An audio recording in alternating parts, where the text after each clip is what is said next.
So welcome students to 300 questions concept. Now I'll be doing with almost, I've covered the syllabus of this particular chapter. This is alkali earth metals and alkaline earth metals as well as alkali metals.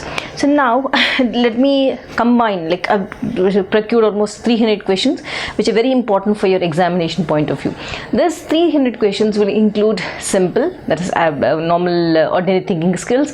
It will include average as well as hot, so high order thinking skills also.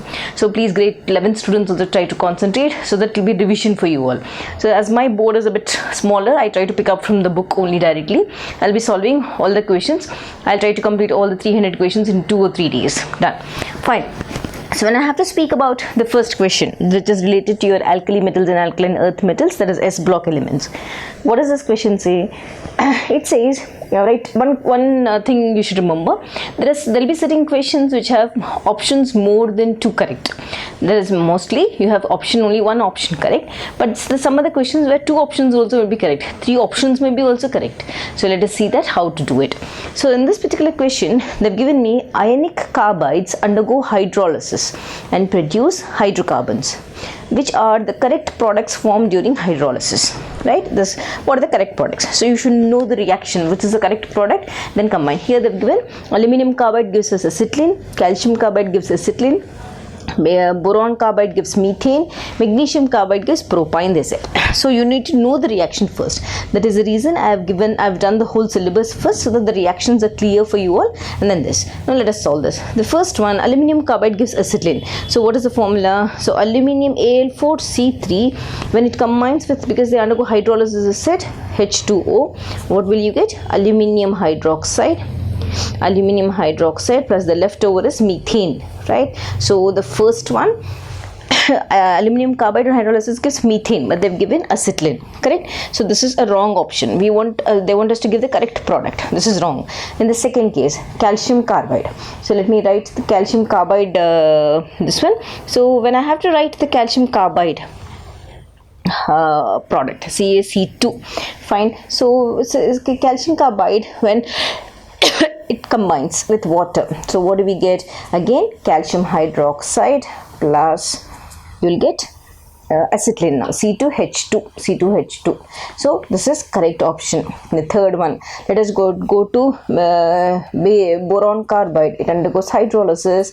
Again, this forms okay, this is boron hydride or beryllium. Okay, beryllium carbide also. Let this be beryllium carbide. Yes. So this becomes beryllium hydroxide taken twice, plus this becomes CH4, right? If you balance it, so CH4. So methane is right. The last one, magnesium carbide, Mg4C3 plus hydrolysis gives me magnesium hydroxide plus C3H4 propane, right? So now what they gave me, which is the correct product formed during hydrolysis, they said. Fine. So when I have to speak about correct product, C2H2 acetylene, isn't it? Calcium carbide, acetylene is the correct product. This is one option, right? So I said there may be 2 options, so 2 or 3 options. So calcium carbide giving acetylene, this is correct option. Beryllium carbide with hydrolysis gives methane, this is also correct. Magnesium carbide giving propane, this is also correct. So the options are B, C, D. All the 3 are right in this case. So there may be some questions where 3 options are right, but you should be careful with these reactions. You need to memorize these reactions, then only you can apply in this. So let us come back and see the next question. So in the next question, what do they give me? They've given me select the correct statement. Yes, so select the correct statement here. The stability of peroxides and superoxides of alkali metals increases with increase in size. Okay, right, increase in size of the metal ion due to stabilization of large anions by larger cations through lattice energy effects. They've given a condition where the stability of peroxides, they're speaking in terms of stability of peroxides, right? The next one, lithium. Okay, whether this is right or not, let us see, because the concept, there may be 2 or 3 options also correct, I said. Fine. So this statement is 100% correct. So the first option A, right? Let me come back. Lithium fluoride is less soluble due to high lattice energy G, and CSI is less soluble due to smaller hydration enthalpy. Yes, this is also right option. The next one, sodium hydroxide does not form hydrated salt. And okay, the last one, sodium carbonate is less stable than sodium bicarbonate. This is also right, isn't it? We have already given the reason in hydroxides formation. Sodium carbonate is less stable than sodium bicarbonate. Now what is the select the correct options? All three. Why is this option wrong? Sodium hydroxide does not form hydrated salt. That is, sodium hydroxide, when I have to see, is it a salt? No, sodium hydroxide is a base, isn't it? Right, first of all, it is a base, does not form hydrates, so the concept only is wrong. Fine, so this option is wrong, remaining all are correct. So the correct answers are A, B, D. So I am just giving you a clue, you may have three options also to correct. Right, so let us go back to the next question. Here in this particular question, what did they give me? 2-ethyl anthraquinol when oxidized in air produces. Okay, 2-ethyl anthraquinol when oxidized. Let us write the structure first. 2-ethyl anthraquinol means one ring here, this is the second ring, this is the third ring, right? So this one correct. So in this particular thing, in this way, so this one bonds here, so this is 2-ethyl anthraquinol. So ethyl group is here, CH2 CH3, 2-ethyl anthra, okay, anthracene, that is quinol. This it, quinol means in the second one all OH groups are present. This is 2-ethyl anthraquinol. Now this is oxidized. When oxidized is it, you are adding oxygen to this. When you are adding oxygen to this, during this process what happens, the hydrogen is rolled out. Right, addition of oxygen, removal of hydrogen from where, this hydrogen and this hydrogen is removed out, and what do you get? You're going to get 1, 2, 3, right? The CH2 CH3 is there only, and this is also there. This OH gets oxidized to double bond O and double bond O. Now what is this? This is quinone, 2-ethyl anthraquinone. This is 2-ethyl anthraquinol, all this is quinone, right? Fine. So now what is released? Hydrogen gas is released. Now what do they ask during this process? What else is left along with this? These two means when this process is happening, along with that, when I have to see the leftover product, hydrogen gas means this further combines and forms hydrogen peroxide, right? So the byproduct of this is hydrogen peroxide. This is the correct option. Fine, so this is how you're going to do. Now let us see the next question. In this next question, which of the following is true about nascent oxygen? They asked me. Nascent oxygen, which is right? Which of the following concepts of this one is clear? Right, so most reactive than molecular hydrogen. This is one concept they've given me. Then they've given me it can be produced in situ. Fine. Then they've given me it shows similarity exactly with hydrogen in the reaction. Then reduction reaction. Then third option A and B they've given me, both they've given, right? So in which of the following statement one is true about nascent hydrogen? So if I have to speak, option A, nascent hydrogen, we very well know it is more reactive than molecular hydrogen, correct? Right. So the second one, it can be produced in situ. That is a known fact. It can be produced in situ. That is also fine. This is also correct. A and B are correct. Show similarity exactly with hydrogen reduction reaction. Wrong, isn't it? It doesn't show similarity with hydrogen reaction with hydrogen. So the option is first option, A and B both are correct. This is how you're going to reason it. Now let us see one more question. Gradually we'll go into the concept now. So now what do they give here? They've given me in alkaline medium which elements can produce hydrogen, right? So what actually is this? A particular metal which reacts with both acid as well as base is called an amphoteric oxide. That means when they speak on both, when they react with acid and base, they're going to release what? Hydrogen. That is what they've given here. They said in alkaline medium which elements produce hydrogen. Whenever you see this concept, which element produce hydrogen, that means they're going to speak about the reaction of the particular metal with acid as well base. What is that? Which reacts with acid and base? That is nothing but amphoteric metals. metal oxides, metals.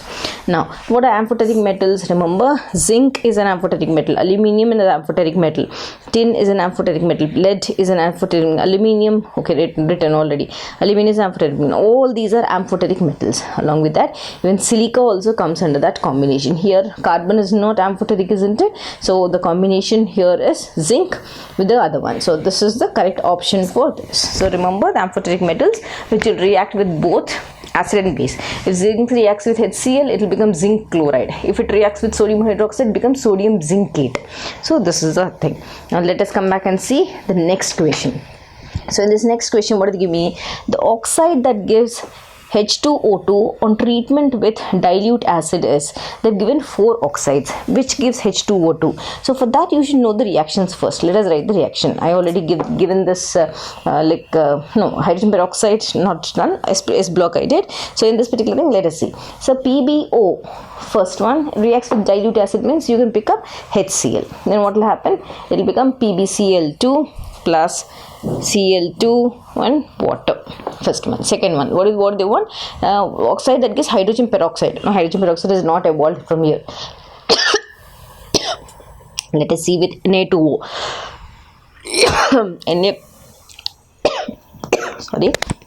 Na2O2 it should be, right? Yes. Na2O2 plus HCl. It gives us, what does it give? NaCl plus hydrogen peroxide. Okay, our hydrogen peroxide is there here. The next one, let us see MnO2 plus HCl gives me MnCl2 plus Cl2 plus water. Okay, here also there is no hydrogen peroxide because I need to find where is the hydrogen peroxide form. Let us write the reaction of TiO2 plus HCl gives me TiCl4 plus water, TiCl4 plus H2O. Correct. So this is also done. Fine. So are we finding any H2O2? H2O2 is observed here in Na2O2. So this is the correct reaction is Na2O2 on treatment with dilute acid gives us hydrogen peroxide. This is the reaction. For that, reactions are very, very important in inorganic chemistry. So let us do the next question. So here in the next question, which of the following statement is not correct? Right? Is not correct, they said. Fine. So, I should say which is not correct. Like sodium, baking soda, that is sodium bicarbonate, is more soluble than sodium carbonate.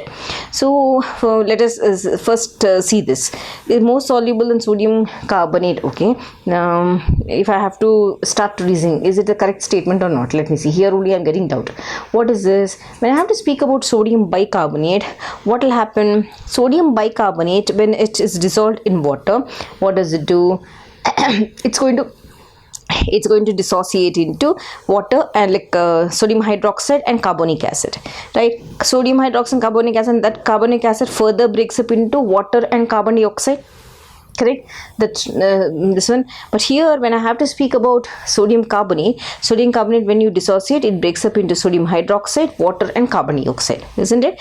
Right. So which of the following statement is not correct, they said. So I think my first option, let me again come back after I got one clue for the first answer. Next one, sodium hydroxide is caustic soda, correct answer. Sodium bicarbonate is also used as antacid, correct answer. Ne2CO3 is used in the manufacture of soap and glass. All three are correct. So the option which is wrong is the first one, right? Fine. So why did I say sodium carbonate is more soluble? No. First of all, sodium carbonate, as soon as you dissolve it in water, this will break up into sodium hydroxide plus water plus carbon dioxide. Simple, as soon as that. But when it comes to sodium bicarbonate, NaHCO3, when you dissociate into water, this will first break up into H2CO3 plus sodium hydroxide. This H2CO3 further breaks up into water and carbon dioxide, isn't it? Or H plus plus HCO3 minus, isn't it? So this is how. So the correct answer is NaHCO3 is more soluble. No, it is less soluble compared to Na2CO3. So the correct answer is A. Correct option is A. Right. Now let us see the next question. Which of the following statement is not correct? Fine. What do they give me? KCl is a substitute for NaCl for patients of high blood pressure. Okay, not correct. I need to take out. Fine. The next one, this is correct, isn't it? KOH is a stronger alkali than sodium hydroxide. Okay, that is also right. KOH is used in the manufacture of soft soaps. That is also right. NaOH is a non-deliquescent white crystalline solid. Okay, this is where is the mistake. NaOH is non-deliquescent. What is deliquescence means? Which absorbs moisture. So it's absolutely wrong, isn't it? Sodium hydroxide pellets, as soon as you leave in at room temperature in your lab, these sodium hydroxide pellets, they start absorbing moisture maybe after a duration of 40 or 45 minutes, and they'll start turning into liquid. So sodium hydroxide is deliquescent. It absorbs moisture, and hence it has to be stored in an airtight container. We'll store it in an airtight container so that it will not absorb moisture. So the wrong option, the wrong answer for this is the answer. Sodium hydroxide is non-deliquescent. Instead, it is deliquescent. What is that? We said it absorbs moisture. Right, so let us see the next question. What is the next question? Which of the following statements regarding the oxides of alkali and alkaline earth metals is not correct? Right, so what did they give me? They've given a very big question. Let us read one after the other. What should I do? Which is not correct? I should find which is wrong in this. First of all, the first question, the reactivity of K2O towards water is more than Na2O towards water. Okay, right, when I told you the oxides, the first this is an oxide concept also, I've told you the same. So the reactivity of K2O towards water is more than that of Na2O. Yes, that is obviously that 100% right. Next one, the oxides of alkaline earth metals are more basic than those of alkali metals. This is wrong, isn't it? Why is this wrong? Because the oxides of alkali metals are basic, I accept that, but they're less basic than alkaline earth metals. Right, so why? What is this? Because what should you speak in terms of? Because alkaline earth metals are less electropositive, isn't it? So here they are more basic they've given, but my justification is they are less basic. Why they are less basic? What is the concept? They are less electropositive.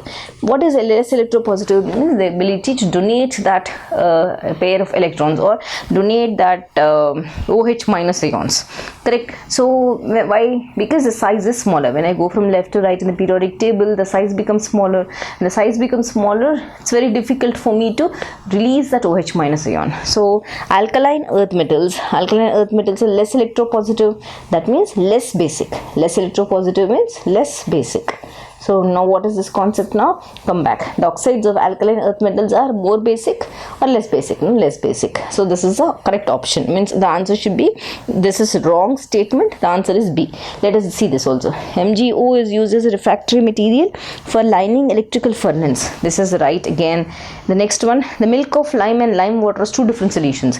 Basically, when I already told you in last video, that is your calcium hydroxide, when it is in the form of a suspension, then I call it as milk of lime. When it is as a clear solution, I call it as lime water. So both are the same, but only the physical state is different. So the answer is, this is the wrong statement, this is the justification. Right, so let us come back and see the next question. Very interesting, isn't it? So what is this? Which of the following statement is not correct? Again, not correct statement only. They are asking us to find the different reasons for each. Right, so let's see. KOH is a stronger base than sodium hydroxide, which is not correct. Okay, let us see this. Whether is less strong than sodium hydroxide, it seems. This is wrong, isn't it? Why is this wrong? First only I got the answer. Why is this wrong? Basically, let us justify. KOH is stronger than NaOH. That is the first important concept you know. They said less strong alkali. It's stronger than NaOH. Why? As its solubility, that particular solubility thing is based on their, like, we speak in terms of the molar basis. We speak the term, or we speak the concept in terms of molar basis. When we speak in terms of the solubility in the molar basis, KOH is stronger than NaOH. That is the main thing. So what did they say? The first, which is not correct. So the first answer is correct. Let us see. Milk of magnesia is an aqueous solution of magnesium hydroxide. That is right. Mg+2 ions are not precipitated with addition of ammonium hydroxide in the presence of ammonium chloride. This is also right. Next, calcium oxide is less stable than magnesium. This is an MgO2. Yes, this is also right. So the wrong option is this, because KOH is stronger than sodium hydroxide. You need to see the options and remember the concept. Yes, let us go to the next question. What do they give me? When chlorine is passed through moist slaked lime, right, the compound formed is moist. Okay, chlorine is passed to moist slaked lime. Slaked lime is nothing but calcium hydroxide, isn't it? Fine. So what is the product form? Let us write the reaction now immediately. Moist slaked lime, that means calcium hydroxide plus chlorine. What do we get? We are going to get a product that is CaCl2 plus, I'm not balanced, right? Now we've already seen this reaction, isn't it? Now calcium chloride, what happens here when it combines calcium hydroxide, when it combines with chlorine, it's going to form calcium chloride, that is calcium oxychloride, that is bleaching powder plus water. So the correct option for this is CaOCl2, right? So this is the right one. Let us see the next question. Here in this question, what do they give us? The solubility of hydroxides of alkaline earth metal increases down the group. Fine. So first of all, when such question is given to you, you should remember only one concept. What is that concept? Solubility. If they give you, what did I say? I said if hydration enthalpy is greater than lattice enthalpy, the particular salt is soluble. If the hydration enthalpy is less than lattice enthalpy, the salt is insoluble. Remember this. Fine. Let's come back and see. What is it? The solubility of hydroxides in alkaline earth metal increases down the group. Fine. So it increases down the group. That means I need to reason this according to this. What do they say? The decrease in lattice enthalpy is more. Solubility of hydroxide is increases. That means when it is increasing, that means it is soluble in nature. When does it soluble? When the lattice enthalpy should be lesser. So in the first case only I got the answer, isn't it? The decrease in lattice enthalpy is more than in decrease in hydration enthalpy. The first answer only is this, because this is, I'm trying to satisfy this option with this. So the correct answer for this particular concept is A. Fine. So next, come back. Next question. What do they give me? A compound which can be used in space vehicles. Fine. So which can be used in space vehicles both to absorb carbon dioxide and as well as to liberate oxygen is a compound which can be used in space vehicles for carbon dioxide in this one. So what is this option to absorb carbon dioxide, liberate? They've given us sodium hydroxide, then they've given us Na2O, then they've given us calcium oxide, then they've given us sodium hydroxide. So what is that used in the vehicle? Fine. So next, if I have to speak such in terms of such questions basically are direct questions, isn't it? So you need to just have the information about this question. So if I have to speak about the answer for this, what is this? So for such questions, the correct answer is Na2O2. So this is the correct option. Direct answer. There's nothing. Remember. So it can be used in space vehicles. If they speak about submarines, try to KO2. If they give you space vehicles, the correct option is Na2O2. Fine. So let us see the next question. What do you give me? Which will give N2O on heating? Okay, again reactions. So let us do this. N2O. So which of the following compounds on heating should give N2O? So let us write that question. What is that? Ammonium nitrate, NO2, on heating gives me nitrogen gas plus 2 water molecules. Correct. Ammonium nitrate. This is over. And next one. NH4, NO3 on heating. What will happen? It gives N2O plus water, gaseous state. Ruled out. Okay, I've already got the answer, isn't it? N2O I've already got. Next, NaNO3. Let us see. NaNO3 on heating gives me NaNO2 gas plus oxygen gas. If I have to speak about LiNO2, so this becomes LiNO2 breaks up on heating into Li2O plus NO2 plus oxygen.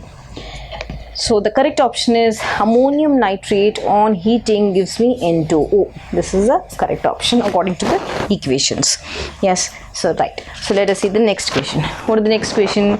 Choose the correct statement. Fine. So they gave me beryllium carbonate is kept in atmosphere of carbon dioxide since it is least thermally stable. Fine. Correct statement according to me, yes, this is right. Beryllium fluoride forms complex with NaF in which beryllium goes with anion. Okay, beryllium dissolves in alkali forming beryllium BOH taken 4. Okay, that is also right. Which is, choose the correct, that is one, that complex. Okay, I should say fine, that is not appropriate. Then BF2 forms complexes with NaF in which B goes with cation. Okay, so now according to the analysis, let me see. Correct statement I need to find. First one, if I go into the depth of the topic, that is wrong basically. Second one, BF2 forms complexes, that is also wrong. Third one, salt forms dissolves in alkali forming that coordinate complex, that is also wrong. What is the correct statement? The correct statement, if I have to speak, the correct answer is Na2, because it's going to form a complex with this. Fine, so I need to put the correct statement. So I need to remember the concept. Okay, let me see this if I can justify. What is this particular one? BF2. Okay, let me see. Beryllium F2 combines with NaF. Fine.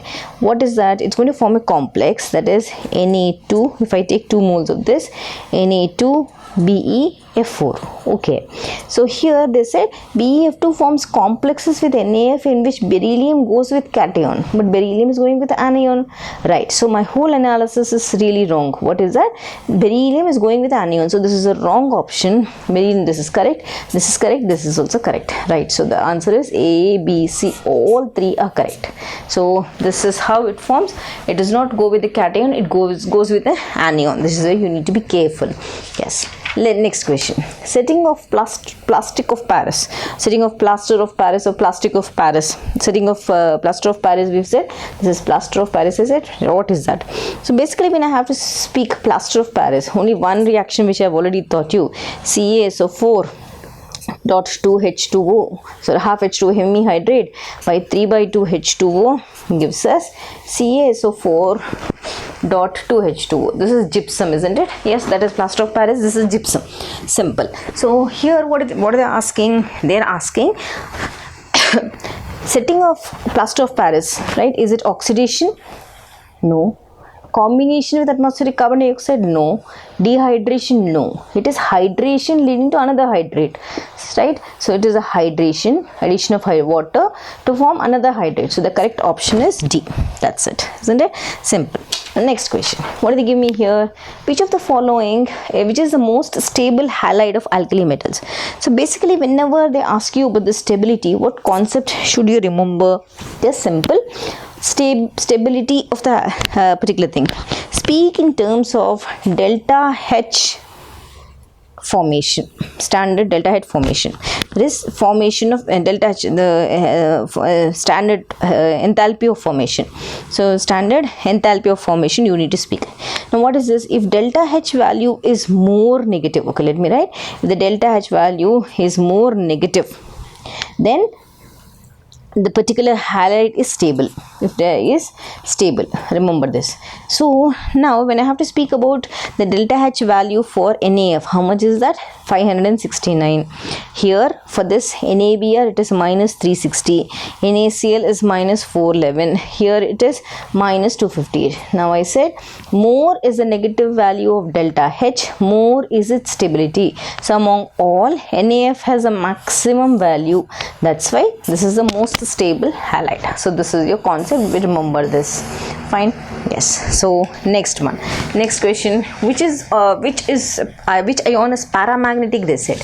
Okay. So when they give you paramagnetic concept, remember what is this? Paramagnetic is nothing but number of unpaired electrons, isn't it? So number of unpaired electrons. How do you take this? Just simple. I'll tell you.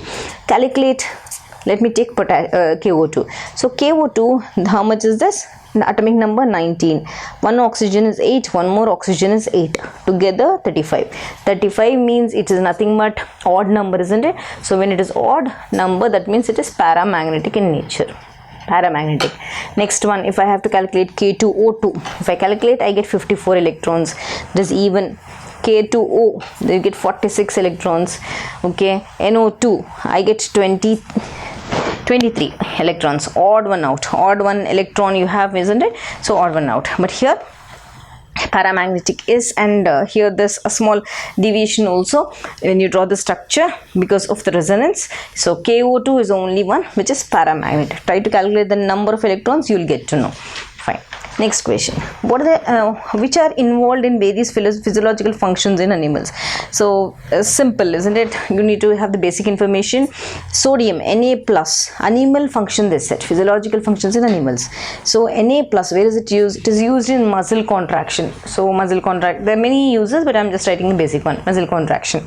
And I have to speak about K plus. It is used as nerve cell transmitter in animals. Very important function, nerve cell transmitter in animals. Correct. When I have to speak about magnesium, Mg plus 2, it is used in aircrafts, bulbs, flash, different metal, like write that, aircrafts, bulbs. Fine. So this is in nerve cell transmitter in animals. Now Cu plus is used as alloying. It is used in alloying, maintaining fluids also. Alloys, it is used in making alloys.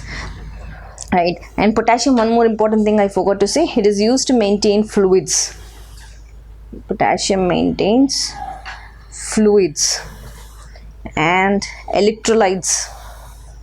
Fluids and balances the electrolytes in the body. So the correct option is potassium, which is used for in the physiological function of animals.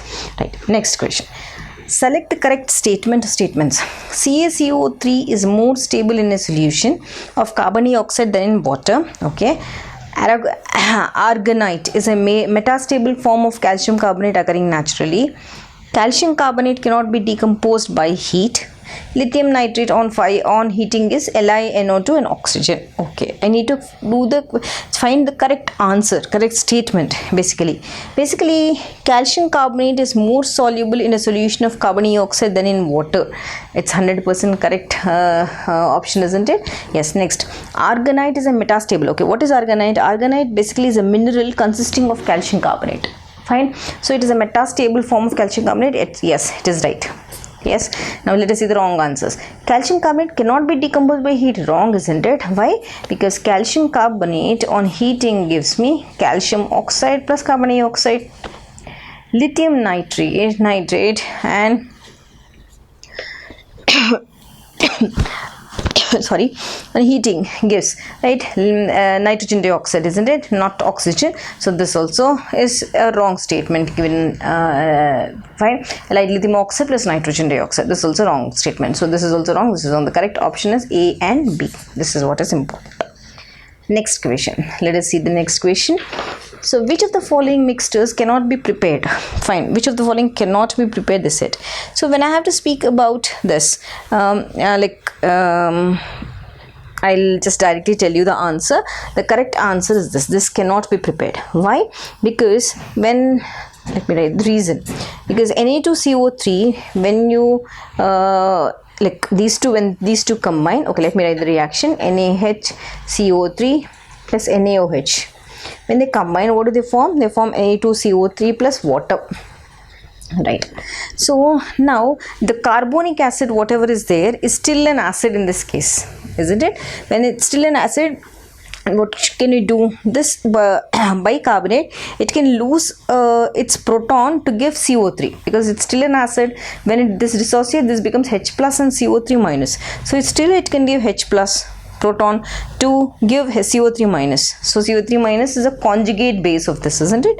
That is why this combination is not possible. It cannot be prepared. The reason is, say CO3 is still an acid, and this one can always lose its proton, isn't it, when it dissociates. So, and it gives carbonate of its particular conjugate base. Done. So let us see one more question. NaOH finds its use in, okay, direct question, which it finds its use in paper industry, it finds its use in soap industry, it finds its use in rayon industry, right? Direct question. Let us see next question. Na2SO4 is water, is soluble, but barium sulfate is insoluble. The same question repeated. So you should always remember what is the clue in this. Hydration enthalpy should be greater than lattice enthalpy for something to be soluble. So according to this concept, I have already reasoned this question earlier. According to this concept, the correct answer is B, because hydration enthalpy should be greater than lattice enthalpy, then that is soluble. Fine. So that is the answer. Fine. So let me come back and do subjective problems in my next video. Very interesting subjective problems are there. We'll be doing so many questions like that, till 300 questions. Many more to add on this. First of all, try to revise the earlier chapters which I taught you, the earlier concepts, and then only come back to this. Then only you will understand them. Right. So welcome back, students. Let us start with the subjective problems. So in subjective problem, what do they give us here in this particular question? Predict the outcome of the following reactions and write balanced reaction. Right. So you're supposed to write or complete the following reactions, isn't it? Just like your NCERT. So subjective problems are picked up so that you will also know certain concepts in this. Let's see the first one. So I need to write the product of this. When I have to write the product of this, simple, isn't it? First one is barium sulfate. Yes, and your this is hydrogen peroxide. So the product formed is barium sulfate solid plus hydrogen peroxide, which is liquid in state. So it's balanced, isn't it? Yes. Right. So let us come back and see. Next one, barium nitrate plus sodium sulfate. So the same thing again, barium sulfate plus NaN3. So just write that, barium sulfate solid plus sodium nitrate. Right, now let us balance this. Now barium sulfate balanced, sodium, okay, here sodium is 2, isn't it? So I need to write 2 in this condition. Done, easy. The next one, calcium plus hydrogen plus heat. Fine. So it's basically you're just adding it, nothing else in this. So hydrogenation reaction. So this goes and adds to this. This becomes CaH2. So next one, Ca, okay, balanced hydrogen, yes, it is balanced. So this is which state? Solid state. Simple reaction, isn't it? This is how you're going to do or predict the products. So you need to remember how to know or find the products of the particular reaction. Right. Let us come back and see the next question. What do they give us? Both beryllium and aluminium form hydrated cations. What is the major difference between the hydrated cations?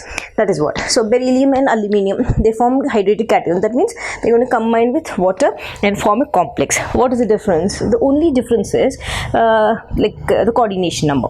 So what is that? The major difference between beryllium and aluminium is only the coordination number. As I say, let us write the complexes. In case of beryllium, the complex formed is beryllium. It is hydrated, they said. Hydrated means forming a complex with water.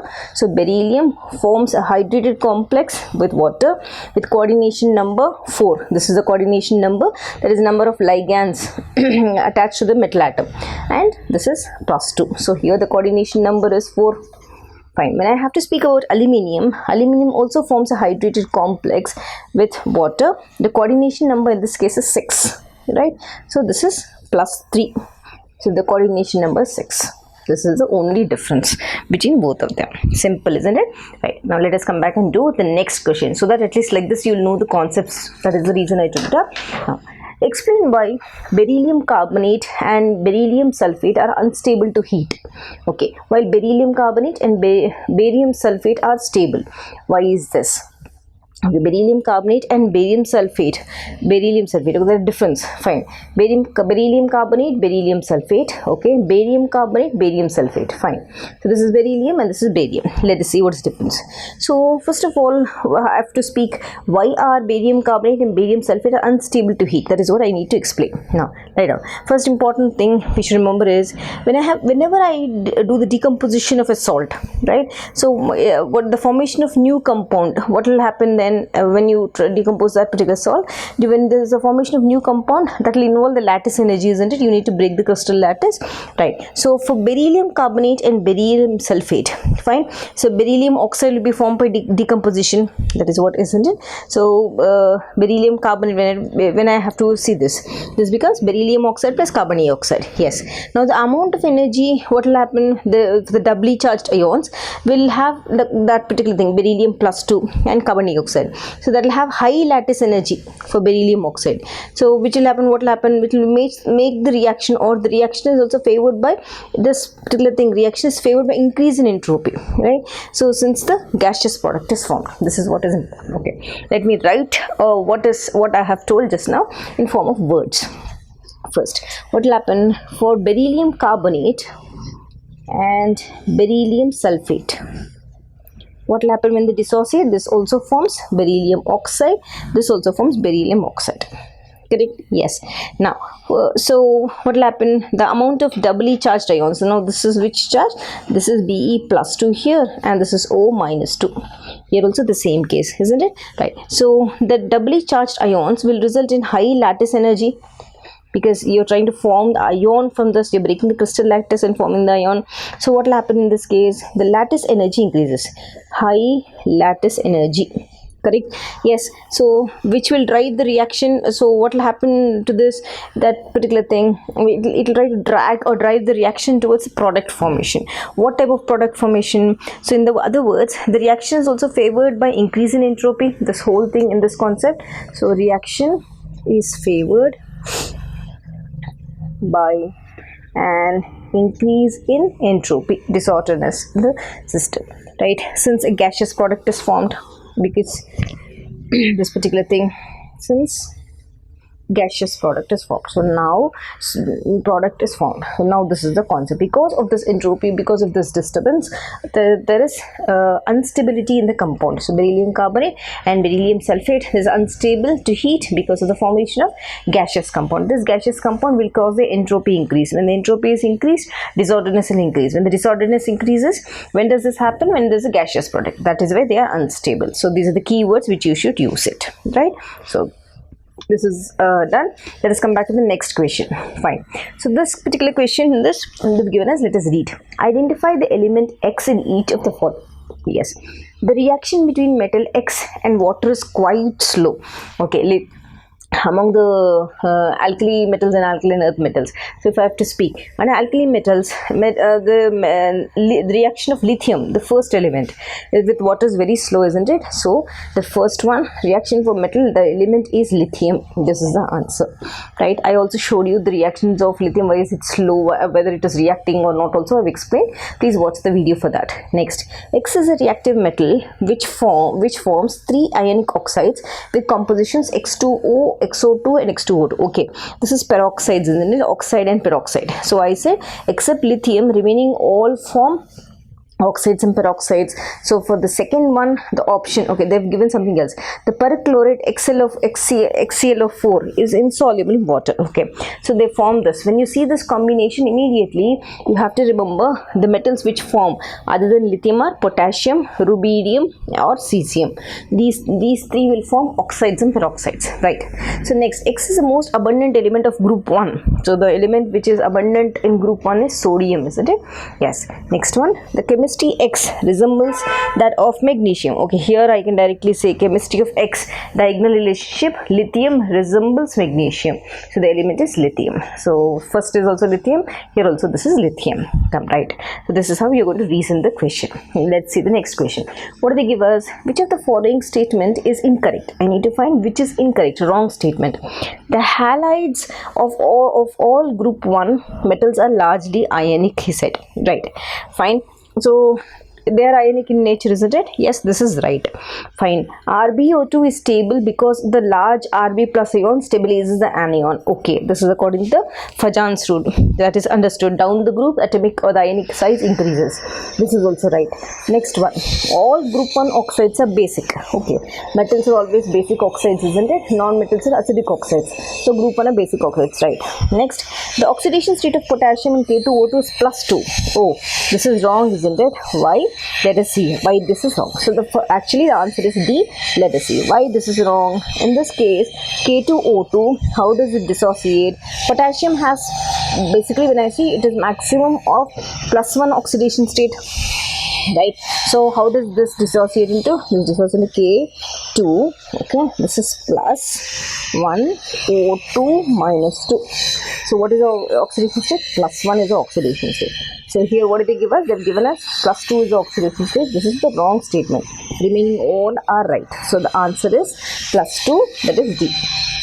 This is the wrong answer, but actual answer is potassium can only form +1 or this an oxidation state, right? So let us see the next question of this. Right, here let us see the next question. What did they give us? Explain why melting point of alkali metal bromides decreases in the order of. Why does the melting point decrease? Fine. So as we've seen the order, in sodium bromide it is 747, KBr it is 734, RBr it is 693, and CSBr is 636. Right. So when I have to see, they have given a range of boiling points. Now what are you observing here? First they are asking why is the melting point of alkali metal bromides? Everywhere it is bromide anion, but only difference is the cation, which is different. So what do we know? When I take sodium, potassium, rubidium, cesium down the group, what will happen to this particular first important thing you have to remember, you are going to speak about ionic radii. So what will happen to the ionic radii down the group? It increases because atomic number increases, the number of shells increases, and ionic radii also increases, right? Why am I speaking in this term? Right, so down the group ionic radii increases, that is what we've discussed. Now how are we going to relate with this with the melting point? One important contribution, remember, whenever you're speaking, given the melting point data, speak in terms of lattice energy. How is this? Lattice energy, when I have to speak, right? So when I have to speak in terms of, or the particular thing down the group, lattice energy decreases with ionic radii, isn't it? That means lattice energy is inversely related to ionic radii. This is the concept. Now observe carefully. Now as down the group as ionic radii increases, the lattice energy decreases. That means I have to directly relate this to this concept. What is the concept? CSBR. Both the things, one is down the group, it is here present, so ionic radii is maximum. At the same time, lattice energy is minimum according to this formula, right? So now when this is minimum, what will happen? Obviously the melting point will be less, isn't it? Because the lattice energy is less. Fine. So it is amount of energy when you break a particular ion from its lattice side, lattice into its gaseous ions, isn't it? That is a lattice energy. So this is the reason ionic radii maximum, lattice energy minimum. That is the reason melting point also of cesium bromide is minimum in this case. In the other way around, sodium bromide ionic radii is small, lattice energy will be more, hence the melting point is more in this case, right? Let us come back and see the next question. What is this question? Explain why the decomposition temperature for beryllium sulfate is relatively low. That is, barium sulfate, the decomposition temperature is 580 degrees centigrade compared to strontium sulfate, 1374 degrees centigrade. A lot of differences in it. Why is that difference? So first of all, when I have to speak about beryllium, the first concept, remember, beryllium ion, what is this? The charge is very high. It means if I have to speak in terms of size, ionic radii is very small, right? So what if ionic radii is very small, what will happen? It will have high charge density, right? So when it is high charge density, what will happen to its polarizing nature? It is strongly polarizing in nature, correct? Yes. Now when I have to speak now, this strongly polarizing nature concept, same thing as I already said earlier. So when this barium sulfate is there, how does it beryllium sulfate is there, how does it dissociate? It dissociates into BeO, correct? Beryllium oxide plus sulfur dioxide, isn't it? Sulfur trioxide, right? So this is the case, and this further dissociates. So what will happen here? This beryllium oxide, what will happen? It is a high lattice energy. Why? Because it contains a smaller cation, and which is doubly charged. There are two concepts. Okay, let us write. What is this? First one, it contains a smaller cation, and the second concept is It is divalent in nature, Be +2, both the cases. Now, when I have to speak about the smaller cation and doubly charged in this one, so when I have to speak in terms of strontium, that is it, strontium sulfate. So, strontium sulfate, when it breaks, right? So, here this also breaks up into Sr plus 2.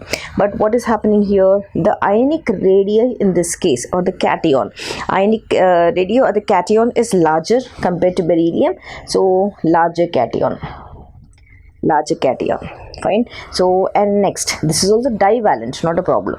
But what is the case here? When it is a smaller cation, what will happen to the lattice enthalpy? High lattice energy is required to break that. But here in this case, in Sr sulfate, if I have to speak, the lattice energy will be lower because it is a larger cation. Lattice energy is lower. Now here in the same case, if I have to speak in terms of Sr plus 2, Sr plus 2 ion is what? It is more polarizing, isn't it? Right. So if it is more polarizing, Sr plus 2 is more polarizing. Now all these factors, let us come back and see. Larger cation, first point. Divalent, okay, not a problem. And the polarizing power is more. So the larger cation, more polarizing power makes it, or the decomposition value, or the when it decomposes, the temperature has risen to 1374. These two are the factors. So remember, once again let me say, polarizing power, more polarizing power, as well as larger cation. These two factors are making it have such big temperature. Fine. So let us do the next question according to this. Now, what is this next question? An excess of KO2 is placed in a closed container of carbon dioxide. Okay, fine. After the reaction is completed, fine, excess amount of KO2 is placed in a container, closed container it seems. After the reaction is completed, will the gas pressure be the same, greater or less than initial value? Explain. Fine. First of all, let us write the reaction and see. So what did they say? They said KO2. Okay, KO2 is placed in a closed container of carbon dioxide. KO2 is combining with carbon dioxide. This is in solid state, this is in gaseous state. Done. So these two combine, what is the product form? This forms potassium carbonate, K2CO3. This is again in solid state. Now oxygen, which is in gaseous state. Now let us balance this. This potassium is 2, so this becomes 2. Then carbon dioxide, oxygen is not balanced, 2 2s are 4 here, plus 2 6 here, 3 4 5, so I can write it as 3 by 2, isn't it? Fine, this is done. Fine. So now what do they ask? Will the reaction, this reaction is completed, the gas pressure will be the same, greater or lesser than the initial value?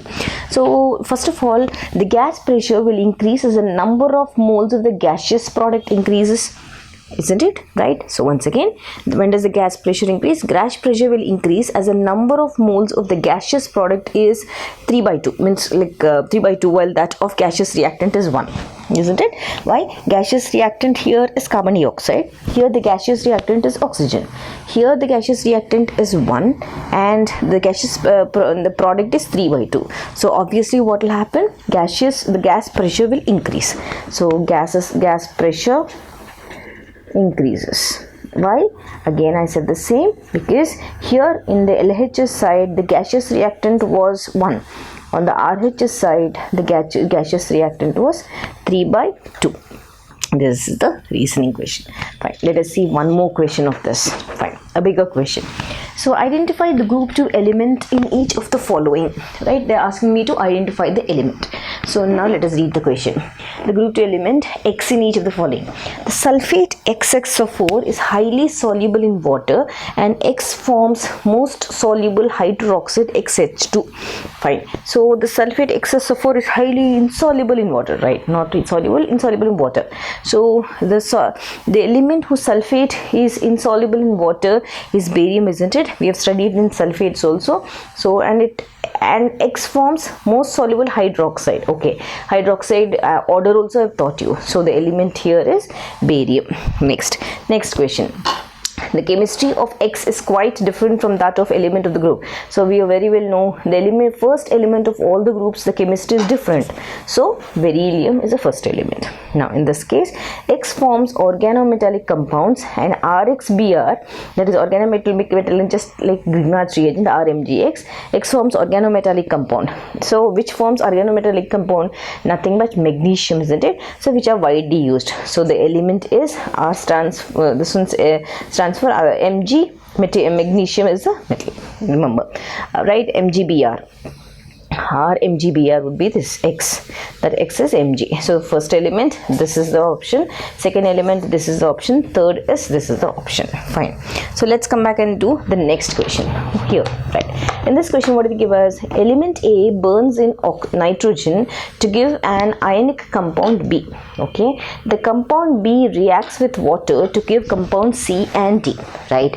A solution C becomes milky on bubbling carbon dioxide. Fine, I have to identify A, B, C and D. Fine, so very easy. Let's do one after the other. First one, what do they give me? Element A burns in nitrogen. Fine, so burns in nitrogen to give an ionic compound E. So an element A burns in nitrogen, give an this is compound nitrogen B, it seems. Fine, okay. The compound B reacts with water to give compound C, okay, and D. So let me write. So if I have to speak about element A, what is the element A burns in nitrogen? When it burns in nitrogen, what is that element they are asking me, isn't it? Fine, so they're going to give a compound B, they said. So first of all, when I have to speak Na, okay, Na and HS, I'll tell you why I've written this. HS, A is NaHS, right? So next one, this NaHS in compound B, right? The compound B reacts with water. This reacts with water, it seems. NaHS reacts with water. Fine. So, and it's going to B reacts with water to give C. So when this reacts with water, what do you get? I get NaHSO3. When I balance this, NaHSO3. So B is NaHSO3.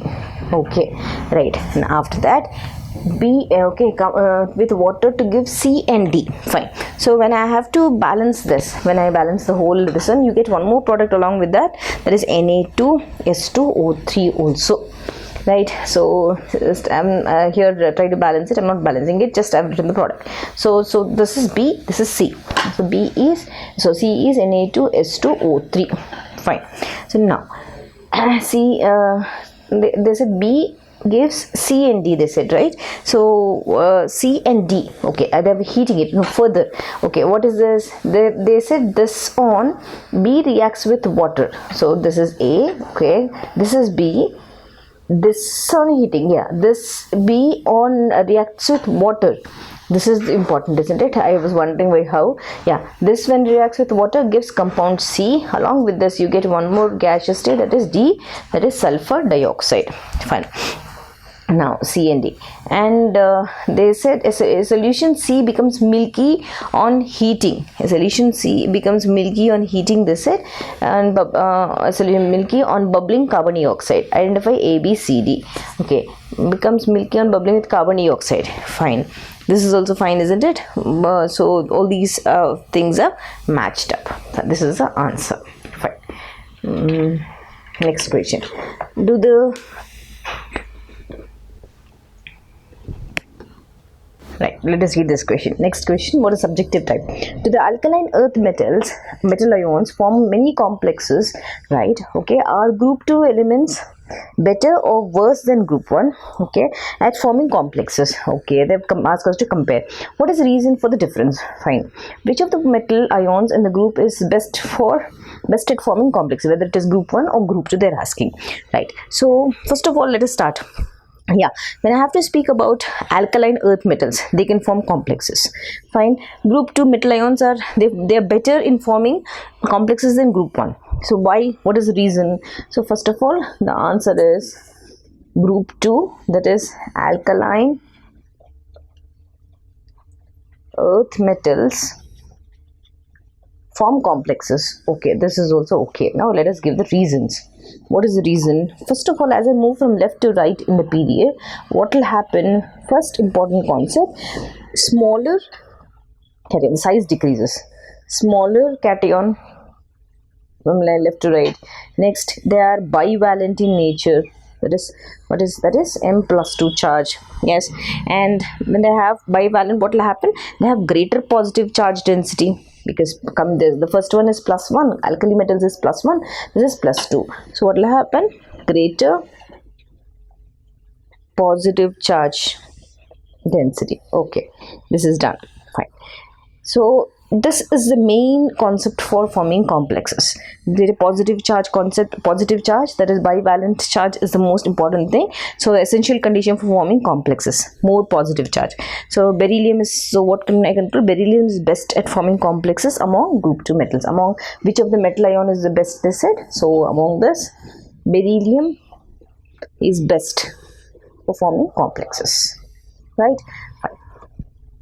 Right, now let's come back and do the next question. What do they give here? Why is HCl not used to acidify permanganate solution in volumetric estimation of Fe+2 to oxalate ion? Right, so I hope you would have remembered this experiment where you have used potassium permanganate estimation of Fe+2 and oxalate.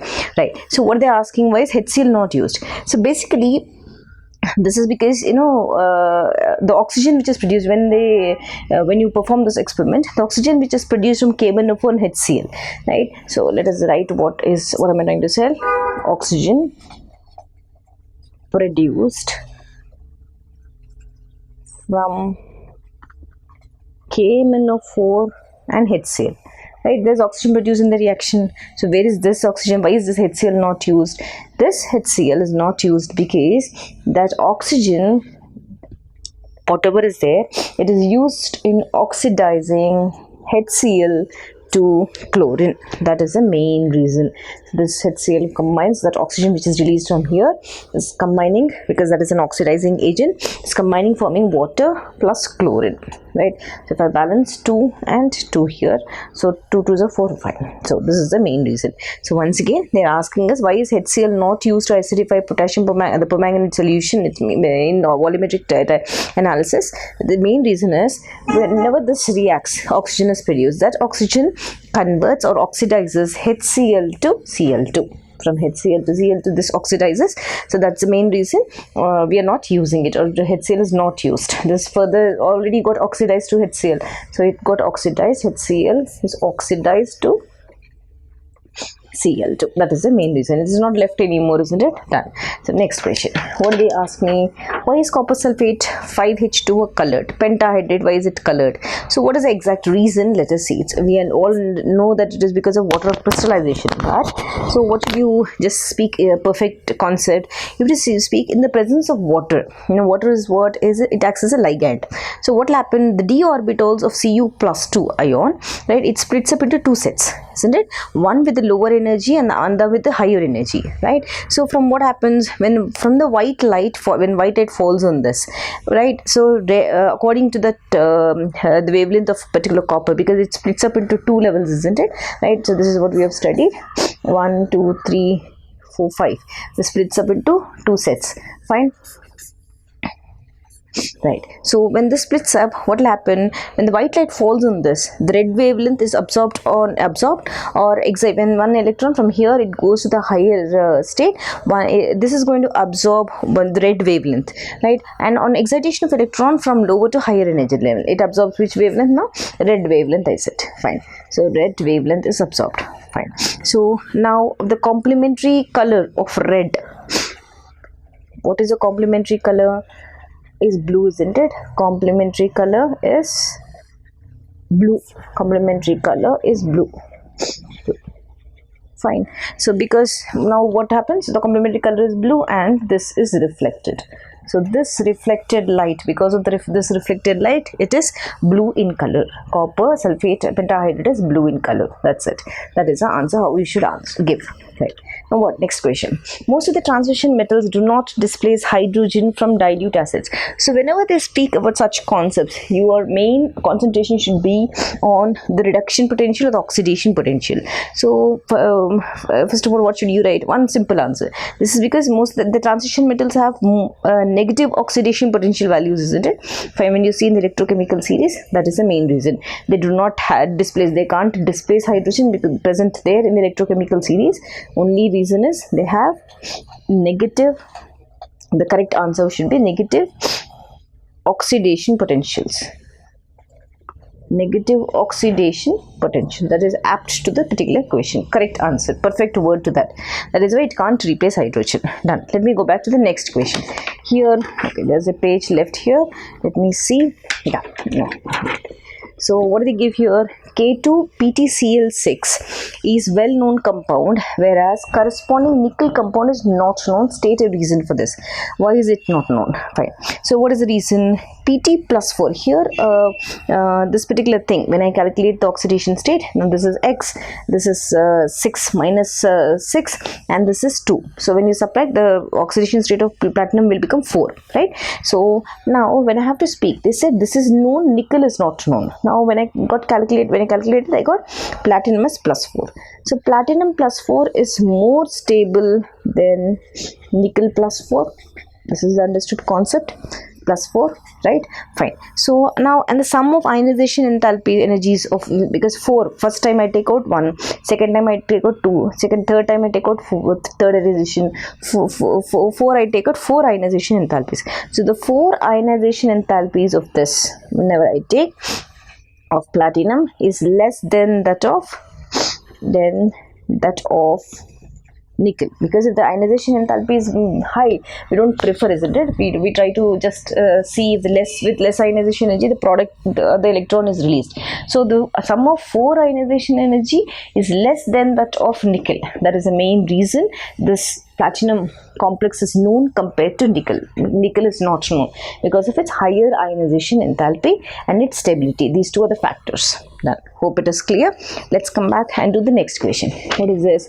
Why have the transition elements have higher enthalpy of hydration? Okay, right. So whenever they speak about hydration, the concept or the topic which you should speak is, first of all, transition elements. What do they have? They have small size. Okay, when the size is small, what will happen? Large nuclear charge. I am talking about perfect words which you should write. Now, when we move along any transition series, right? So this particular thing, right? The nuclear charge increases and size decreases. Fine, right? So when this is because when we move along the transition series down the group, when we see any transition series down the group like this, here from left to right, the size is small. When I go like this in this way, in a group wise, the nuclear size in transition series, what will happen? In transition series along in this way, what will happen? Size down the group, it increases. Size increases, nuclear charge decreases. But here they've asked us high enthalpies of hydration. That means they're speaking in terms of left to right, nothing in the group. They're not speaking in terms of group. If they speak in the group, they'll say it is very less. But they said it is high. That means they're speaking in terms of left to right, that is a size decreasing from left to right, means in a period. So this is the reason. Is smaller size.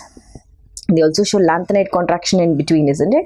In transition series, that is your D block. So that particular thing makes the enthalpy very high. So the reason is this. Fine. So let us come back into next question. Though copper, silver, gold have completely filled sets of d orbitals, yet are considered transition metals. Why? Okay, simplest question. So I thought I'll just put a word so that your concepts are clear. So these metals in the common oxidation state, why are there this? So in the common oxidation state, they have incompletely filled d orbitals, like what is the configuration? Cu plus 2, if I take the first one, it has 3d9 configuration. Au plus 3 has 5d8 configuration, isn't it? Fine. So they have common oxidation state. What will happen? They have incompletely filled. This is also incompletely filled. This is also incompletely filled. Yes. So that is the reason though they have completely filled sets of d orbitals, common oxidation have picked up. So those completely filled d orbitals, if they consider transition metals, this is the thing, because incoming electron enters into the d orbital. If the incoming electron enters into the d orbital, we call it as transition elements, isn't it? Yes. This is the concept. That is why they are this. This is how you should write. So incoming electron enters into D, enters into D. That's it. So let us see the next question. Draw the structure of Zeeson salt anion. Oh, right. So this particular is a coordinate covalent complex. Like, let me draw. It will be useful for you. So the central metal atom is platinum. Platinum in the center. How many chlorines are there? 3 only.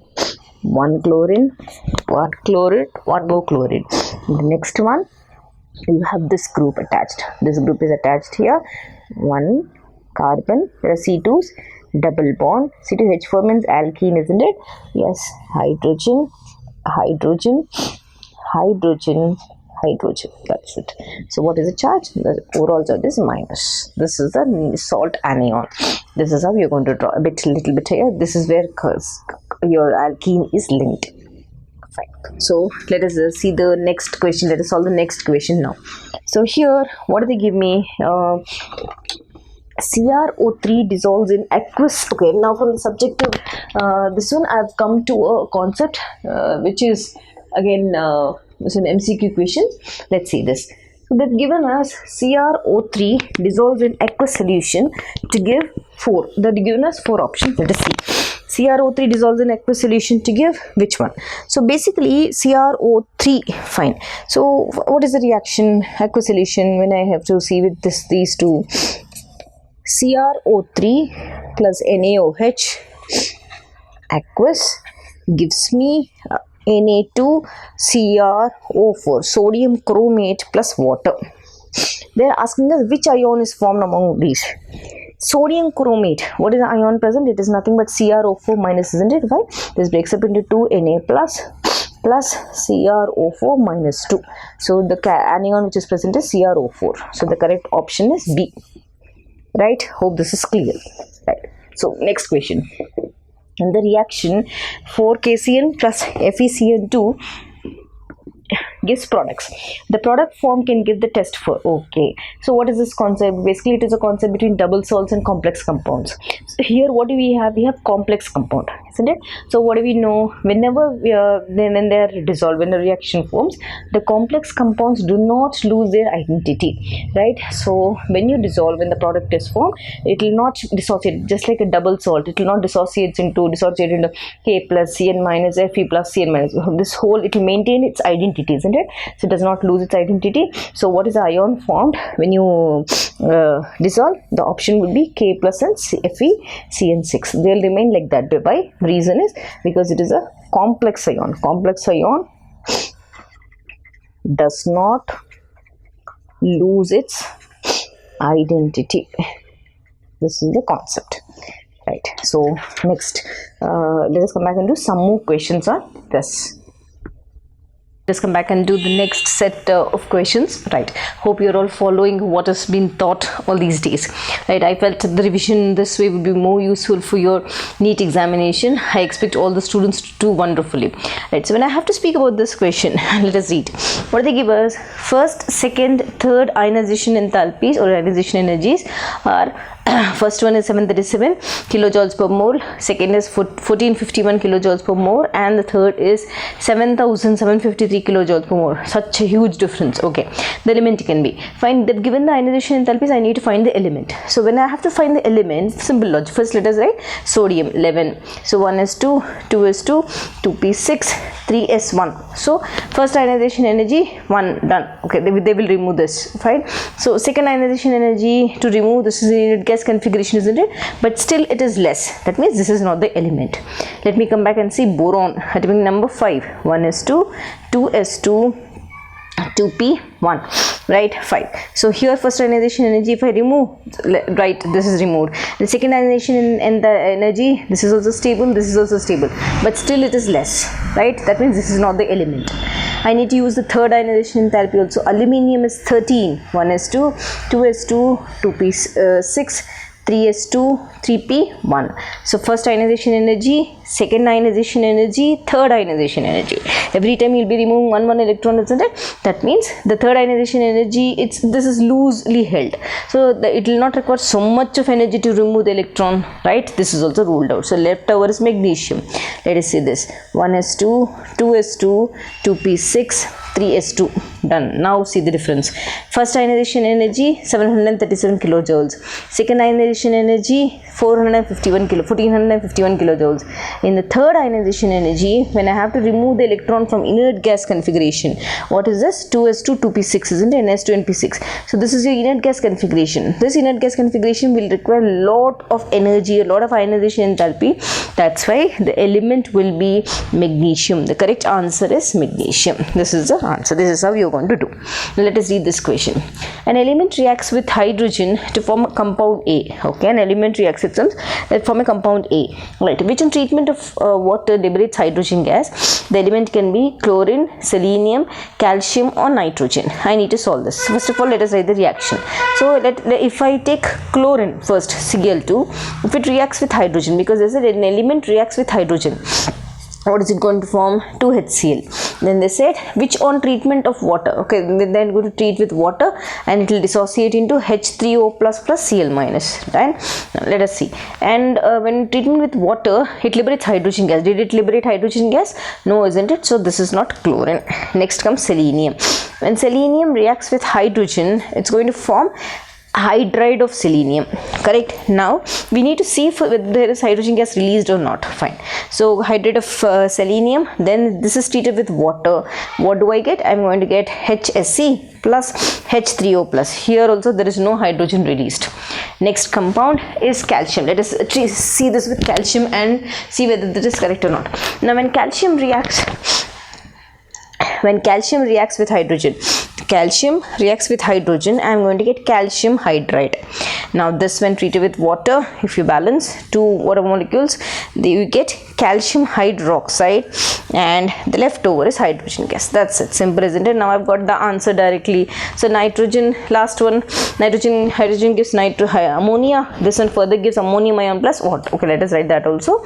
Nitrogen plus hydrogen, this is ammonia. This when treated with water, you're going to get NH4 plus OH minus. Simple. Now which is the element which gives hydrogen gas? Calcium is the element, isn't it? So the correct option is calcium according to this equation. Right. So this is how you're going to do or choose the correct answer. Now let us come back and see the next question. What do they give me here? A white salt evolves a colorless B. Okay, white salt itself, it evolves a colorless gas B with dilute HCl. Okay, right. Then bubbling B through lime water gives a precipitate C. Fine. Which dissolves in excess of the gas. A imparts apple green color. Very kind. See, they have already given a clue here. Fine. I need to find, what should I find out? Actually, I need to find compound A. Here they've given us a clue where they say A imparts apple green color to the flame. Which imparts flame apple green color? Basically, we know calcium carbonate gives orange color. Calcium salts are brick red in color. In that way, calcium hydroxide, fine. It's a magnesium carbonate. Now, the only salt which is apple green color, the cation which is apple green color is nothing but barium, isn't it? Barium, fine. So this I have got the answer. Let me tick, but write the reactions first. What is it? They said, and white salt evolves a colorless gas B. So what is that? Barium carbonate, because I got this from the flame test color, apple green color. It combines with dilute HCl. So it combines with dilute HCl. What do I get? Barium chloride. Barium chloride. And the leftover carbon dioxide and water.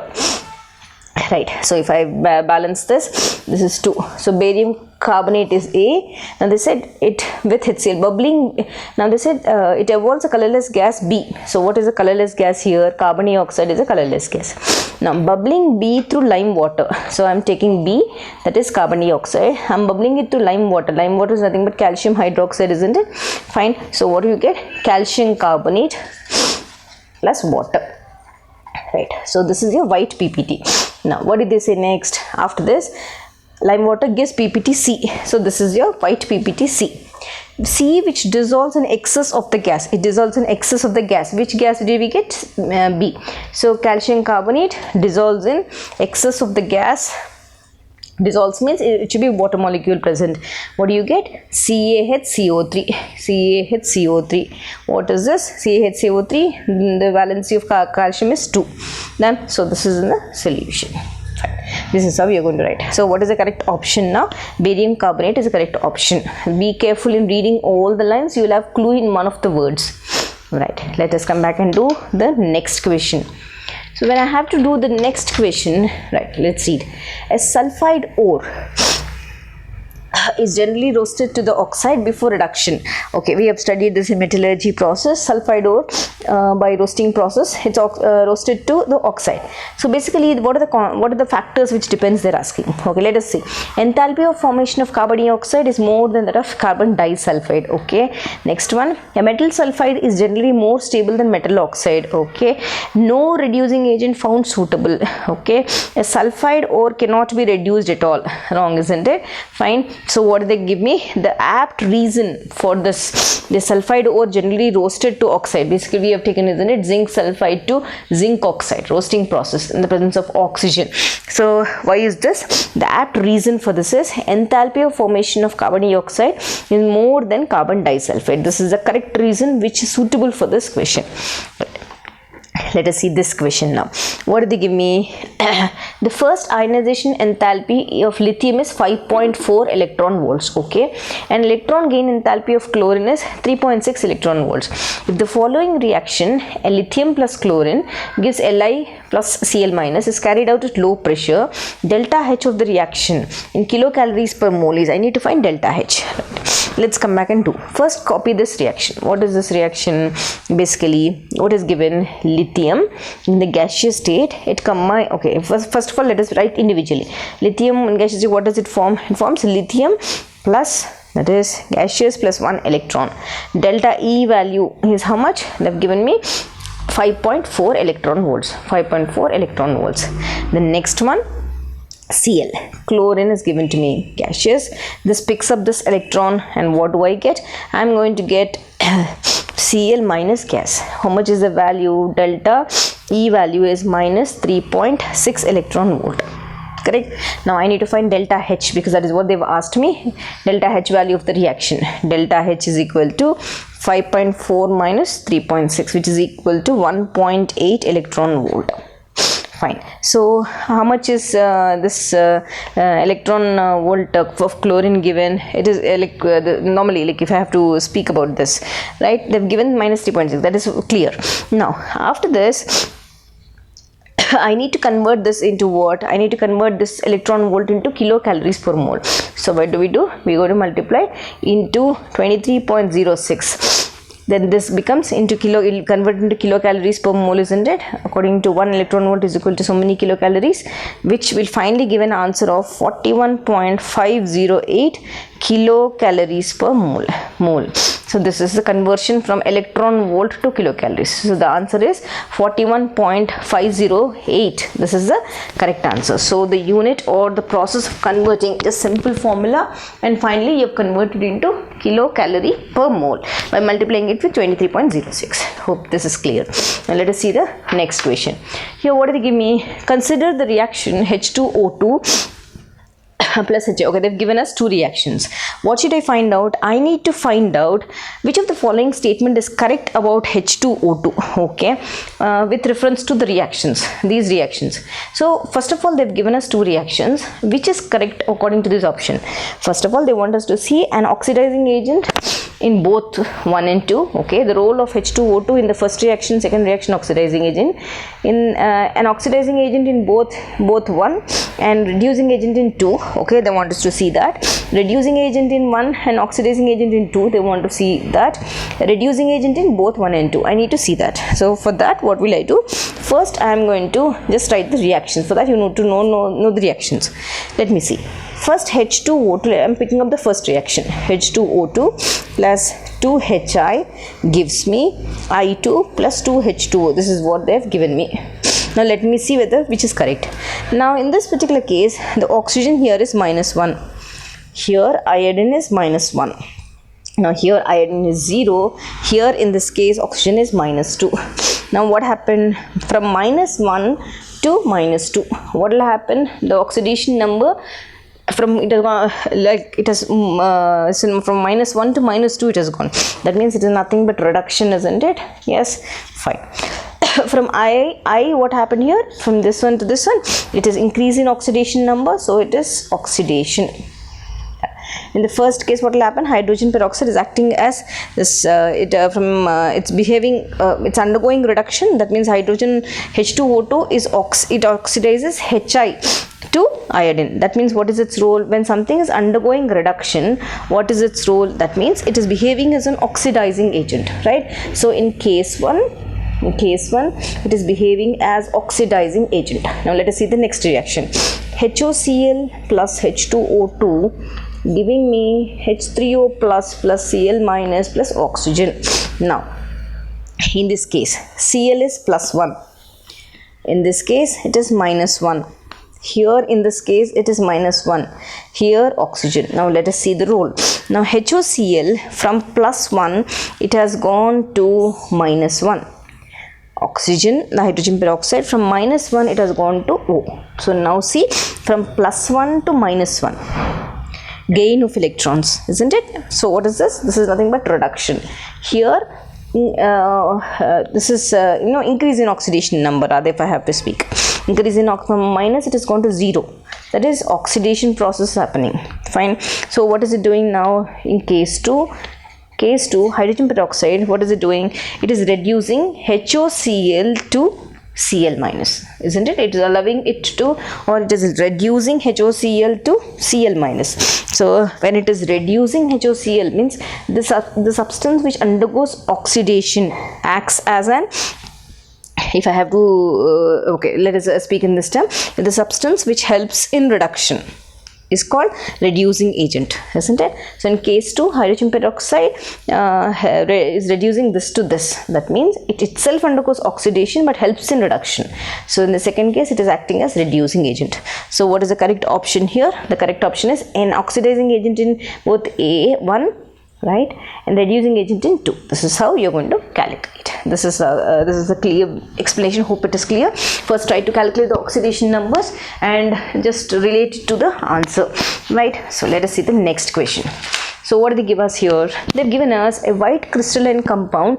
A swells on heating and gives violet colored flame on Bunsen burner. Okay, violet colored flame, it seems fine. Its aqueous solution gives the following reaction. It gives white PPT, it gives white PPT when treated. Okay, they've given us a lot of options. So what should be the compound, right? They've given potash alum, borax, diborane, aluminium sulfate.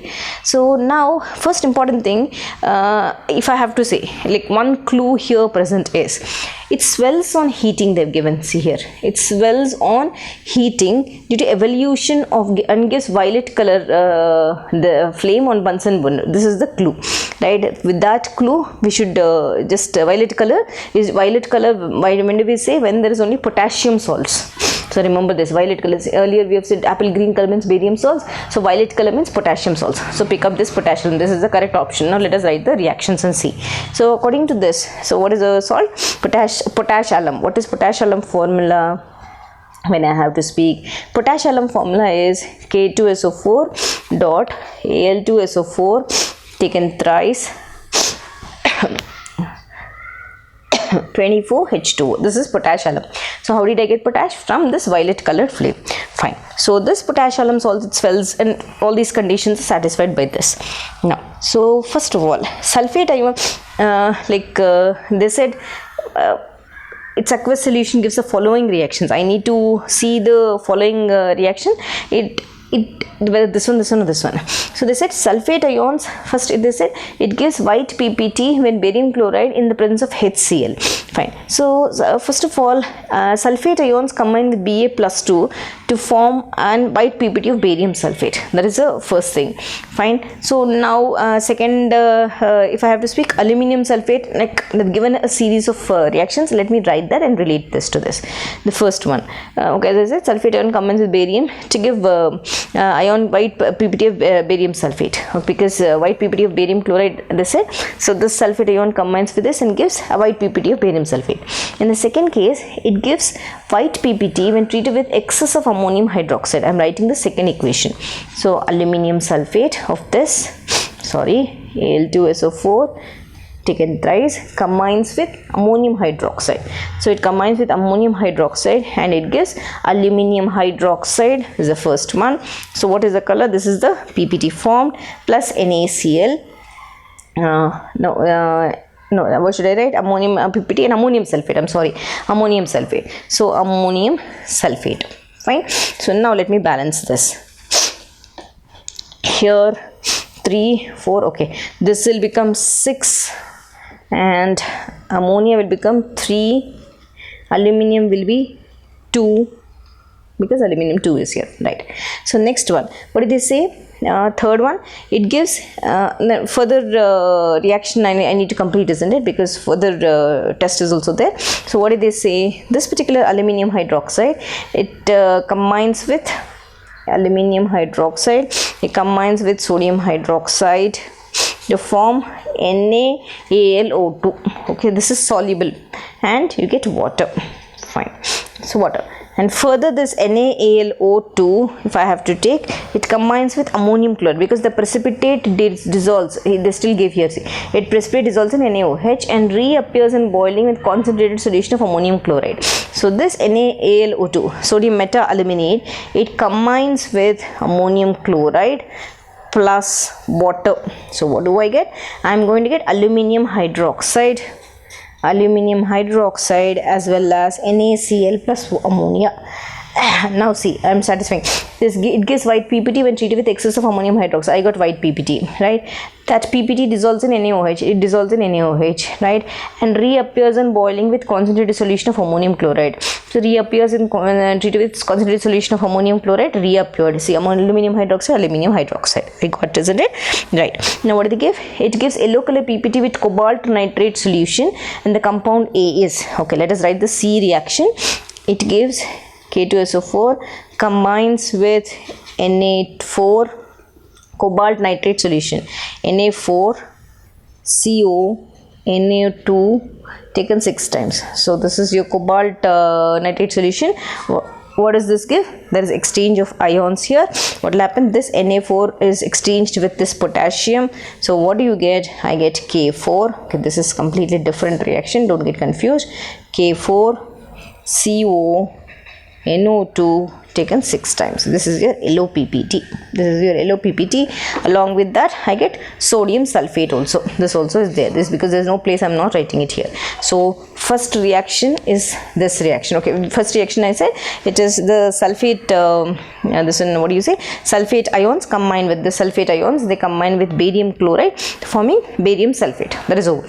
This is the second reaction which I wrote, because excess of ammonium hydroxide. Third reaction, it gives LOPPT when treated with cobalt nitrate solution. This is cobalt nitrate, this is the LOPPT. Done. So all 3 reactions are done. This is how you are going to write. But the answer is potassium. I knew it only directly from the given violet colored flame. This is the characteristic flame for potassium salts. Hope this is clear. Right, now let's come back and do the next question. So here what do they give me? And a paragraph is given to us. Let us read. An unknown inorganic compound X loses its water of crystallization. Okay, sorry, loses its water of crystallization, they said. Fine. On heating, and its aqueous solution gives the following reactions. It gives a white turbidity with dilute HCl. It decolorizes a solution of iodine in Ki. It gives white PPT with silver nitrate, which turns black on standing. Next, identify the compound. They've given me different options. Now, when I have to speak about solving such questions, first of all, you need to have clarity about the reactions. As they said, an unknown inorganic compound X loses its water of crystallization. Here, everything has water of crystallization. Okay, so I need to be careful. Its aqueous solution gives the following reactions. A white turbidity with dilute HCl. Okay, here, okay, so I don't have clue. It decolorizes a solution of iodine with Ki. Okay, it gives a white PPT with silver nitrate solution. Fine. So like if I have to speak about this is the clue actually. It gives a white PPT with silver nitrate solution which turns back on standing. So silver nitrate solution, which compound? This is the compound which reacts. When I compare to these two, this is the compound which reacts with silver nitrate solution. So let us write all the reactions what are told. First one. Now I got an option. This is the answer B. Let me write the reactions and show you. First of all, they said it gives a white turbidity with dilute HCl solution. First of all, let us heat. Because why? They said when they heat, it loses the water of crystallization. So when I have to heat this NaS2O3.5H2O, how much is the temperature? At 215 degrees centigrade. When I heat it, this water of crystallization is lost. This becomes Na2S2O3 plus 5H2O. Done. Now they said it gives a white turbidity with dilute HCl solution.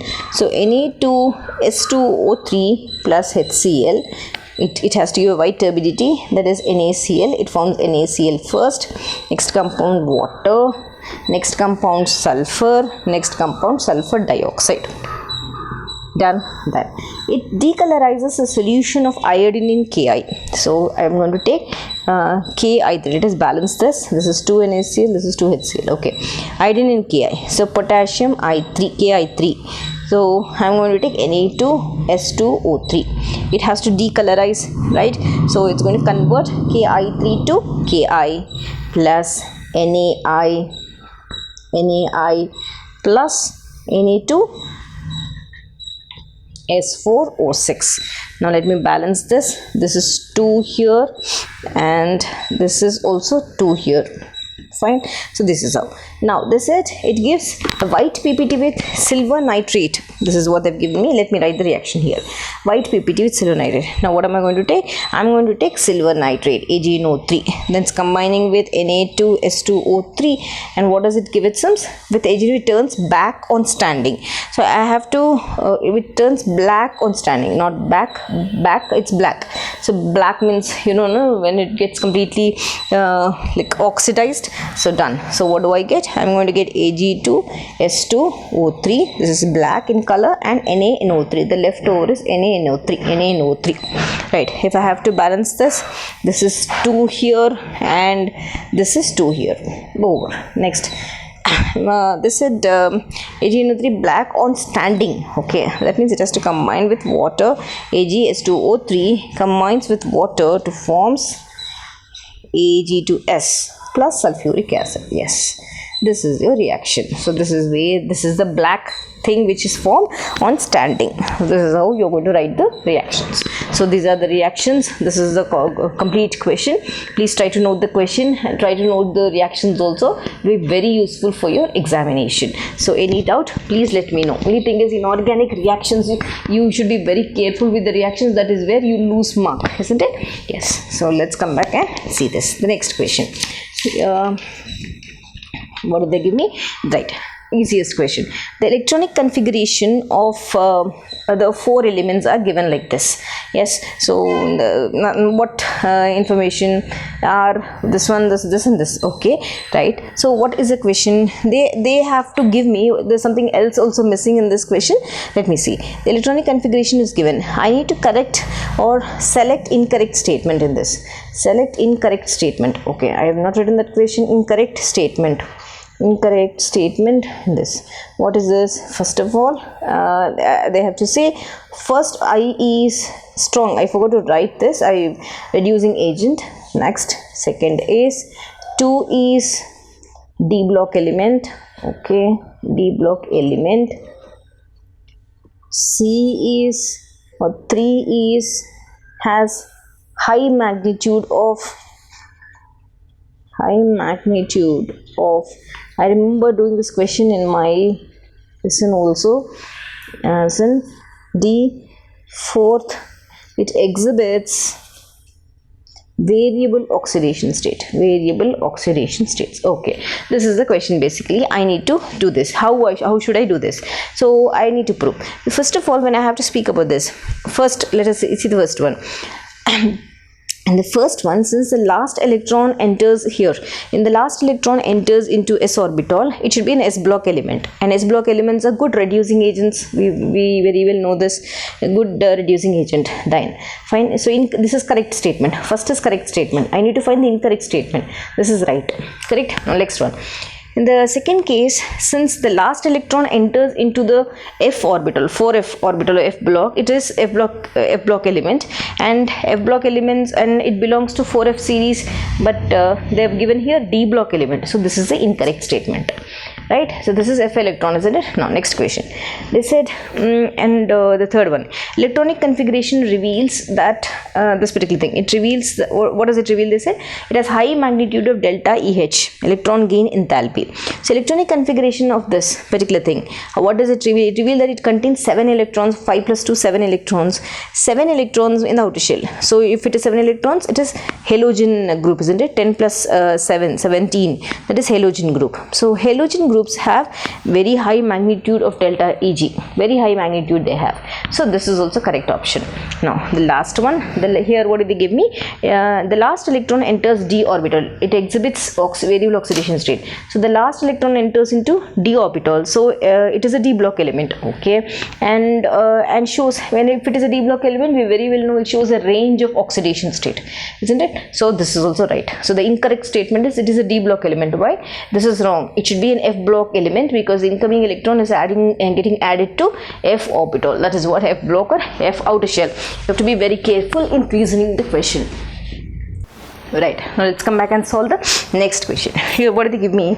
The strength of 5 volumes H2O2 is, okay, I need to find the strength of this.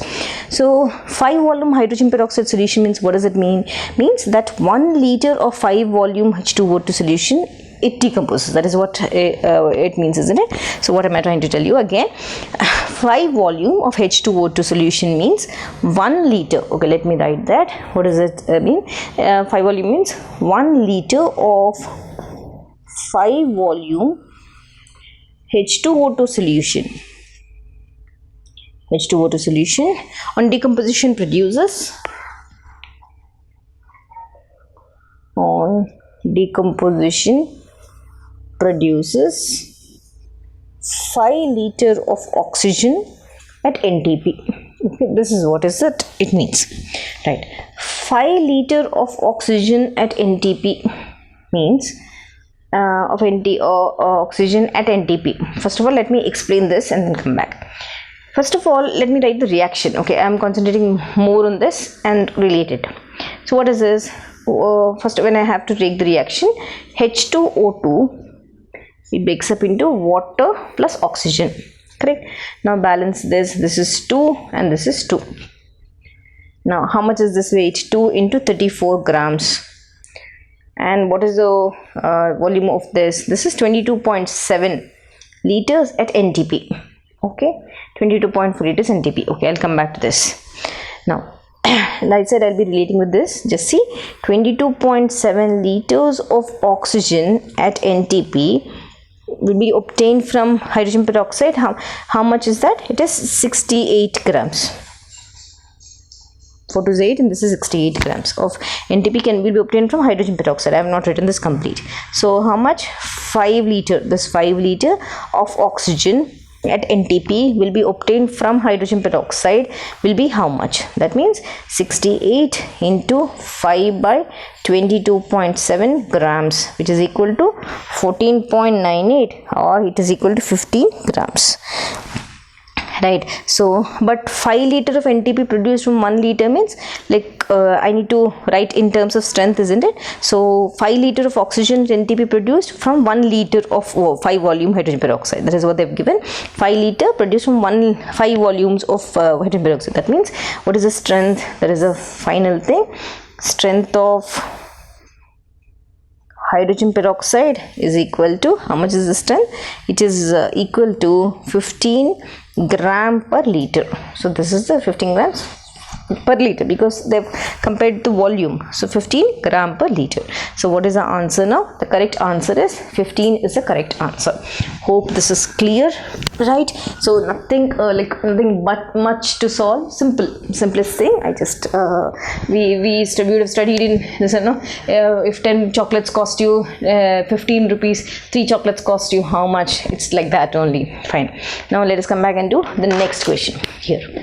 Identify the statement that is not correct. So mostly they want you to justify or reason that question. Mostly not correct questions only will be asked, right? So as far as the structure of diborane is concerned, so diborane structure, which you have studied in grade 11, hope your grade 11 and 12 concepts are clear. So they've given us a list of this one statements. They want us to see which is not correct. Okay, first of all, for that, let us draw the structure of diborane. They say, okay, which is incorrect I find? Let me read. Diborane 1, B2H6 is the formula. So one boron here, one more boron here, one more hydrogen here, one more hydrogen, one more hydrogen, one more. So 4 are over. Now 2 are left. So one hydrogen here, one hydrogen here. Now this is over. Now, so what are these called? These are called terminal bonds in plane. These two. They're called terminal bonds in plane. Right. So what are these called? These dotted lines. These are called bridged bonds. Bridged bonds. There are 2 bridging bonds, one above, one below. And what is the bond length? 134 picometer here and 119 picometer here. Okay. Now let us come back and see. So what did they give me? They've given me which is incorrect. Let us compare with this. There are 2 bridging hydrogen atoms in diborane. That is correct. 2 are there. Each boron atom forms, okay, each boron atom, like if I have to see this question, each boron atom forms, what is this data again? Yeah, it will be like I think it is incomplete. Each boron atom has forms how many? 4 bonds. Okay, 4 bonds. There should be 4 bonds in diborane. Okay, this is the data which is incomplete, which I have not written. Okay, I'm sorry for that. So the boron atom forms 4 bonds in diborane. Each boron atom has 4 bonds. Okay, this is also correct. The hydrogen atom are not the same in diborane. Yeah, it is not same because terminal hydrogens are bridged hydrogens. All BH bonds in diborane are similar. This is the wrong one, isn't it? It is not similar in diborane. There are 2 types. One is terminal hydrogens as well as bridging hydrogens. There are 2 types of hydrogen bonds, isn't it? B2H6 has 2 types of BH bonds. B2H6 has 2 types of BH bonds. Okay, right. One is the terminal and one is the bridged one. So what is the incorrect statement? The incorrect statement is D. This is the correct option. Fine, done. So let us come back and see the next question of this. Here what do they give me? The alkali metals form salts like hydrides by the direct synthesis of elevated temperature. Okay, they've given us at elevated temperature the thermal stability of these hydride decreases in which of the following order. Fine. So they've given us the alkali metal series. Okay, then they've given us what did they say? They said at elevated temperatures I need to find the thermal stability of these hydrides decreases with the following order, they said. So it decreases, it seems, from this particular thing. I need to find the thermal stability of these hydrides decreases in the following order. So I need to be careful in doing such numericals. Right. So let us see how to solve this question. So you have to be very careful, I said. Right. What do they give me? Alkali metals have given me. So such questions, when you're trying to solve, the thermal stability of the hydrides. This is where is the question. Here I've done one. I've taken one lecture based on the stability concept. This is where that question and this theory is related. So first of all, you remember, as the size of the alkali metal ion increases, lattice energy decreases. When the lattice energy decreases, stability of the corresponding metal hydride also decreases. Let me write what I said, what you should remember and ask you stability. First of all, as the size of alkali metal ion increases, what will decrease? Lattice energy decreases. When the lattice energy decreases, what will happen to the stability? Stability of corresponding metal hydride increases. Metal hydride is it? Okay, metal hydride decreases. This is the concept. Isn't it stable? Because lattice energy decreases automatically, the stability also decreases. As I said, I'm not explaining here. I have taken a class on this, on hydrides, sulfides, oxides. Go and watch that video, you'll understand. So this is where you take it. So now, what is the concept? Let us see.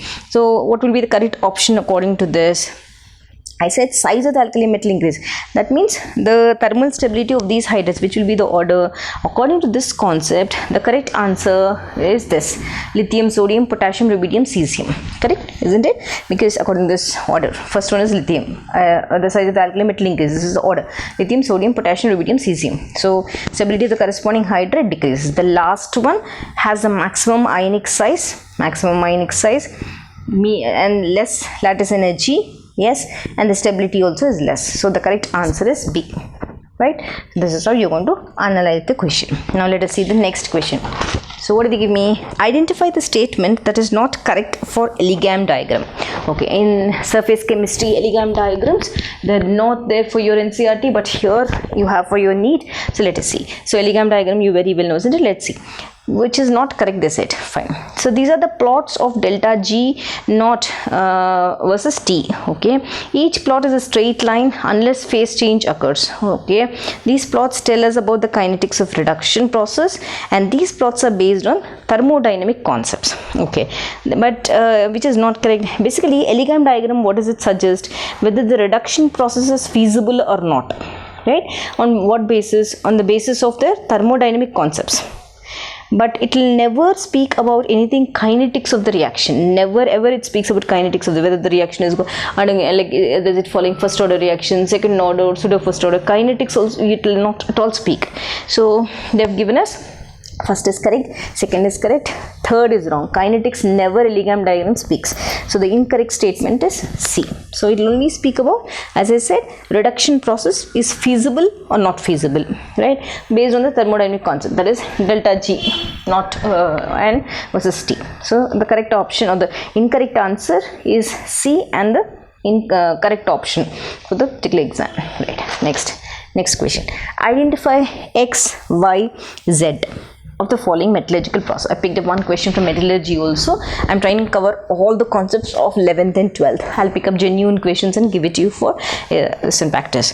So what do they give me? I need to identify X, Y, Z from the following metallurgical processes. Metal sulfide X, okay, convert it into metal oxide. Metal oxide converts into impure metal to pure metal. Identify X, Y, Z.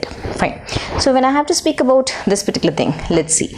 So metal sulfide converting into metal oxide. So metal sulfide, when is the sulfide or getting converted to metal oxide is nothing but roasting, isn't it? Yes. So after this, next they said metal oxide forms impure metal. So the metal oxide can be converted into your impure metal only by the process of reduction, loss of oxygen. So this is reduction process. Why should be? This is roasting. This should be reduction. Next one.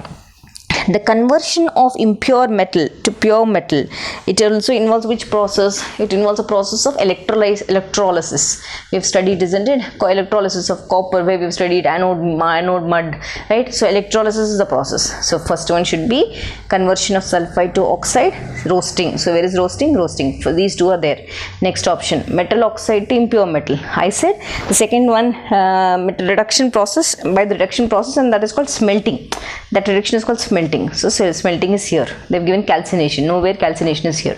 This option. And the last one is electrolysis. So roasting, smelting, electrolysis. This is the correct option.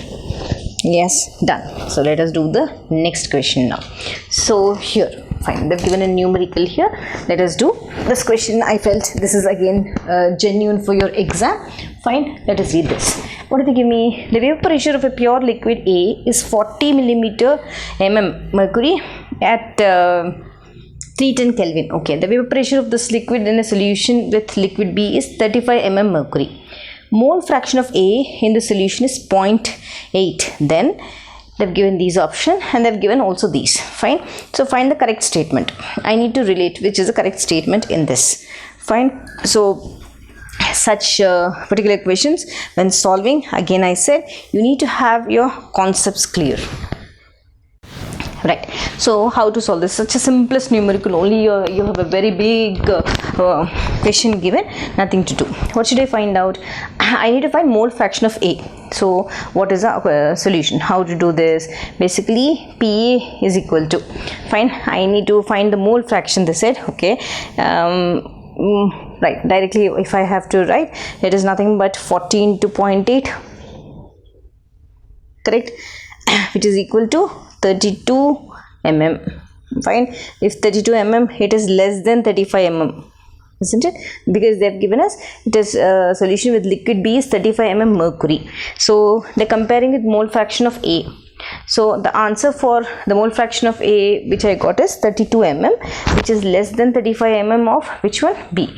So when it is less than that, it will give which type of deviation? It gives positive deviation. That is what. If it is more than that, it will not. If it is the particular value, then it will become negative. But here it is not more than that. It shows positive deviation. So the correct answer is this one. Why? I'll tell you. Only 2. Okay, only 2 and 3. Why? Temperature of the system is decreased. Okay, delta V mixing is greater than 0, because the first option, it is a non-ideal solution having negative deviation. Wrong, isn't it? This is not negative, this is positive deviation.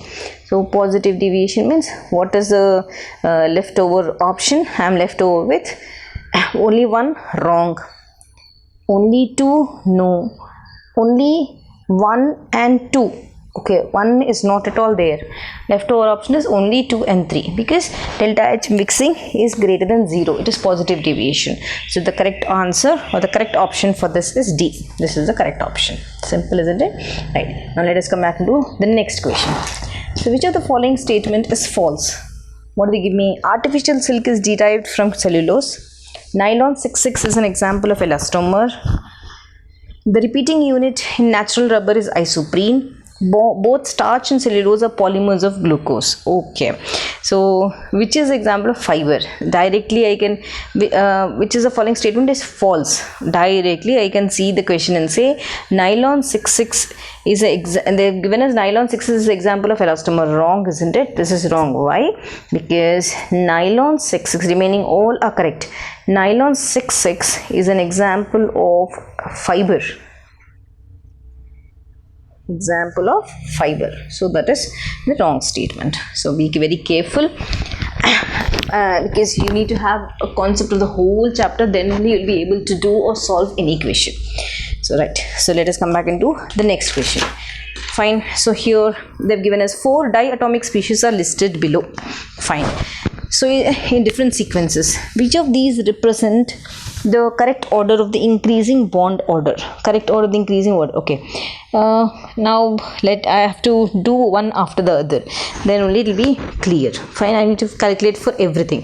First of all, okay, it's a big answer. Let me take this place and start solving one after the other. First of all, C minus 2. Okay, C2 minus. How should I write? I'm writing according to the molecular, linear combination of atomic, MOT theory, molecular orbital theory, where I'm going to show bonding and anti-bonding. So this is sigma 1s2, sigma star 1s2, sigma 2s2, sigma star 2s2, pi 2px square equal to pi 2py and sigma 2pz square. So now the bond order for this is, if I have to count, half into bonding minus anti-bonding, 10 minus 4, isn't it? When I have done or calculated, so it's equal to 3. So bond order is 3. Okay. Now next one, I need to calculate for helium plus 2, helium 2 plus. So it is 3 atomic number, means according to this 2, actually it is 4 for 2 heliums, 1 is less, so this becomes 3. So this is sigma 1s2, sigma star 1s2. Correct. Now the bond order for this, if I have to find, half into 2 minus 1. This is 1s1. I'm sorry, this is 1s1. Only 1, because total 3, no? So 2 minus 1, it is equal to 0.5. This is also over. Next, I have to calculate for NO, that is 15.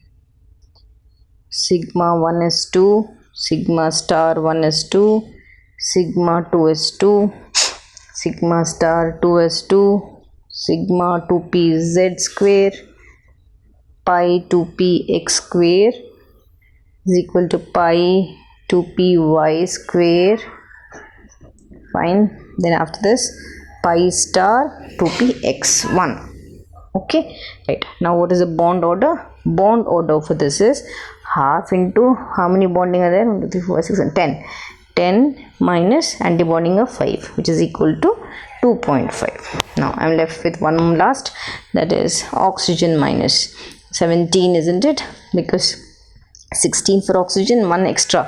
So sigma 1 is 2, sigma star 1 is 2, sigma 2 is 2, sigma star 2 is 2, sigma 2pz square, pi 2px square equal to pi 2py square, pi star 2px square, which is equal to pi 2p is equal to pi star 2py1.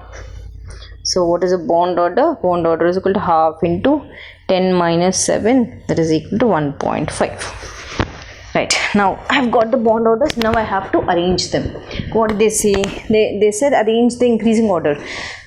Now according to the sequence, fine. So in the last one should be maximum. Increasing order, they say the last one should be maximum. So what is the last one?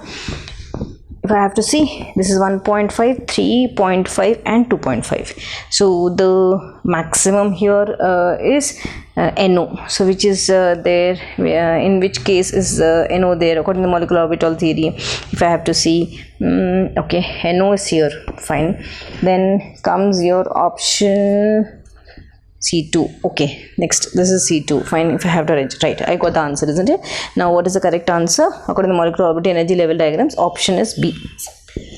See here, fine. So 3 is maximum here, NO is 2.5 here, oxygen is 1.5 here, helium is 0.5 here. That is the correct way of doing it, fine. So let us come back and do the next question here. Done. So next thing, what do they give me? An organic compound with empirical formula. Okay, fine. So empirical formula questions, again it is your grade 11th question, which you have to be very careful. Empirical formula questions basically, you know, we would have done in the first chapter and we would have not practiced it. It's quite common forgetting, so not a problem. Just see. Empirical formula are same. Contains 20% carbon, 6.7% hydrogen, 46.7% nitrogen, rest oxygen. Okay, and heating it yields ammonia, leaving a solid residue. The solid residue gives violet color with dilute solution of alkaline solution of copper sulfate. The organic compound is, okay. First of all, let us make a table. Fine. So with the compositions. First of all, what is the element? Element here. Next, percentage. This is element, this is percentage, this is atomic mass,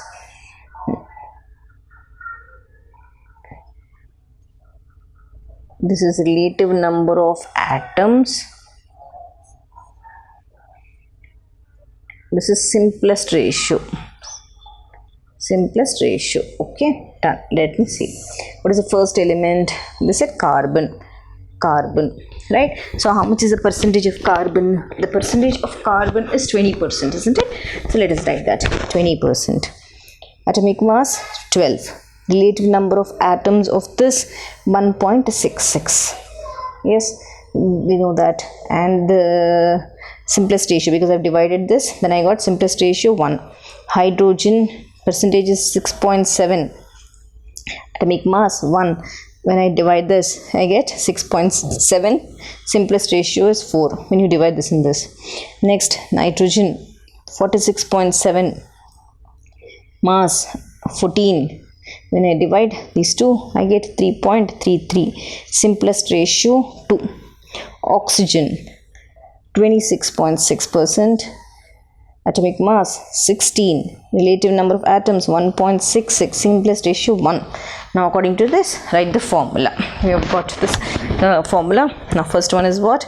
What is the empirical formula? Empirical formula is equal to molecular formula, which is equal to, how much is the molecular formula? C is 1, C is 1, H is 4, N is 2, O is 1.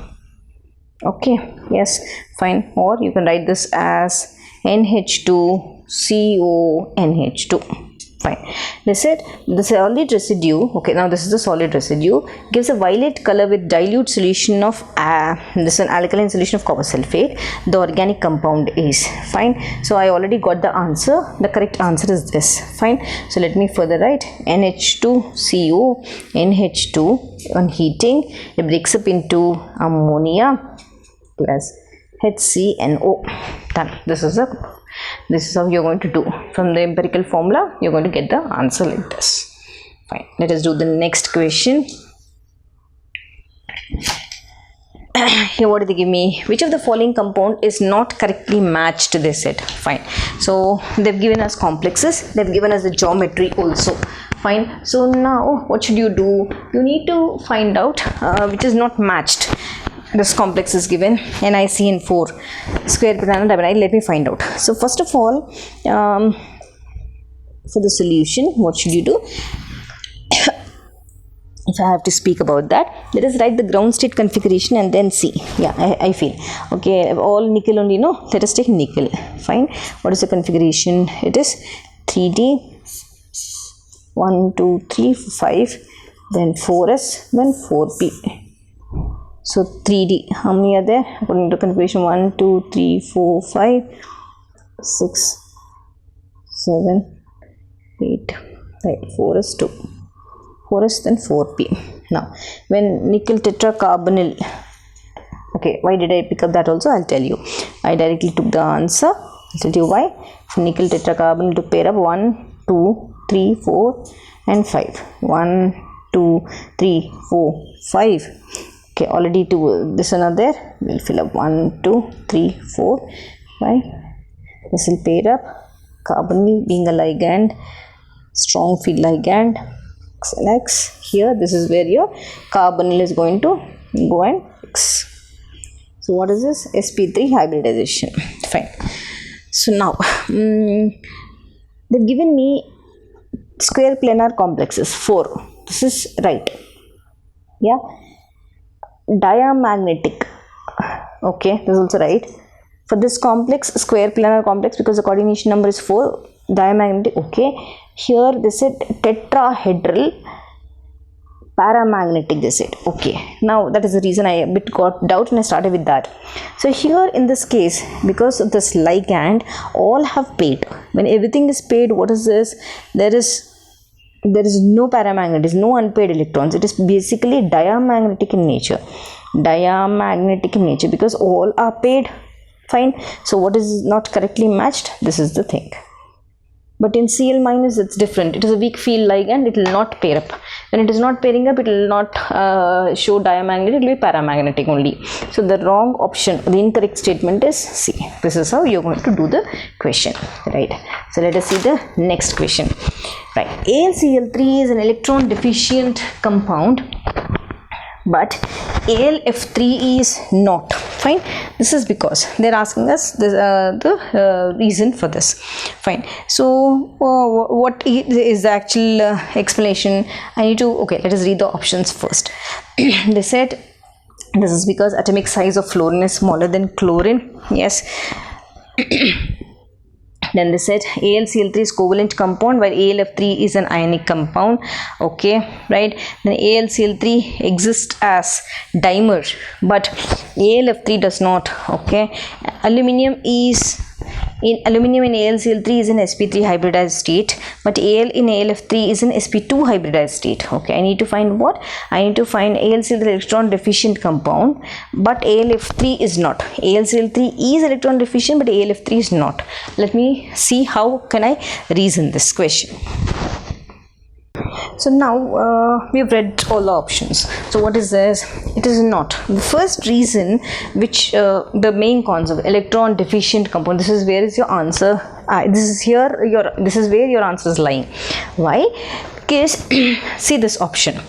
AlCl3 is a covalent compound while AlF3 is an ionic compound, right? So this concept of ionic compound only explains this, isn't it? So AlF3 AlCl3 is an electron deficient compound, so it this is because of this covalent nature, and AlF3 is an ionic compound. That is why both are not similar in size, remaining all will match. Atomic size of fluorine is smaller, that is right.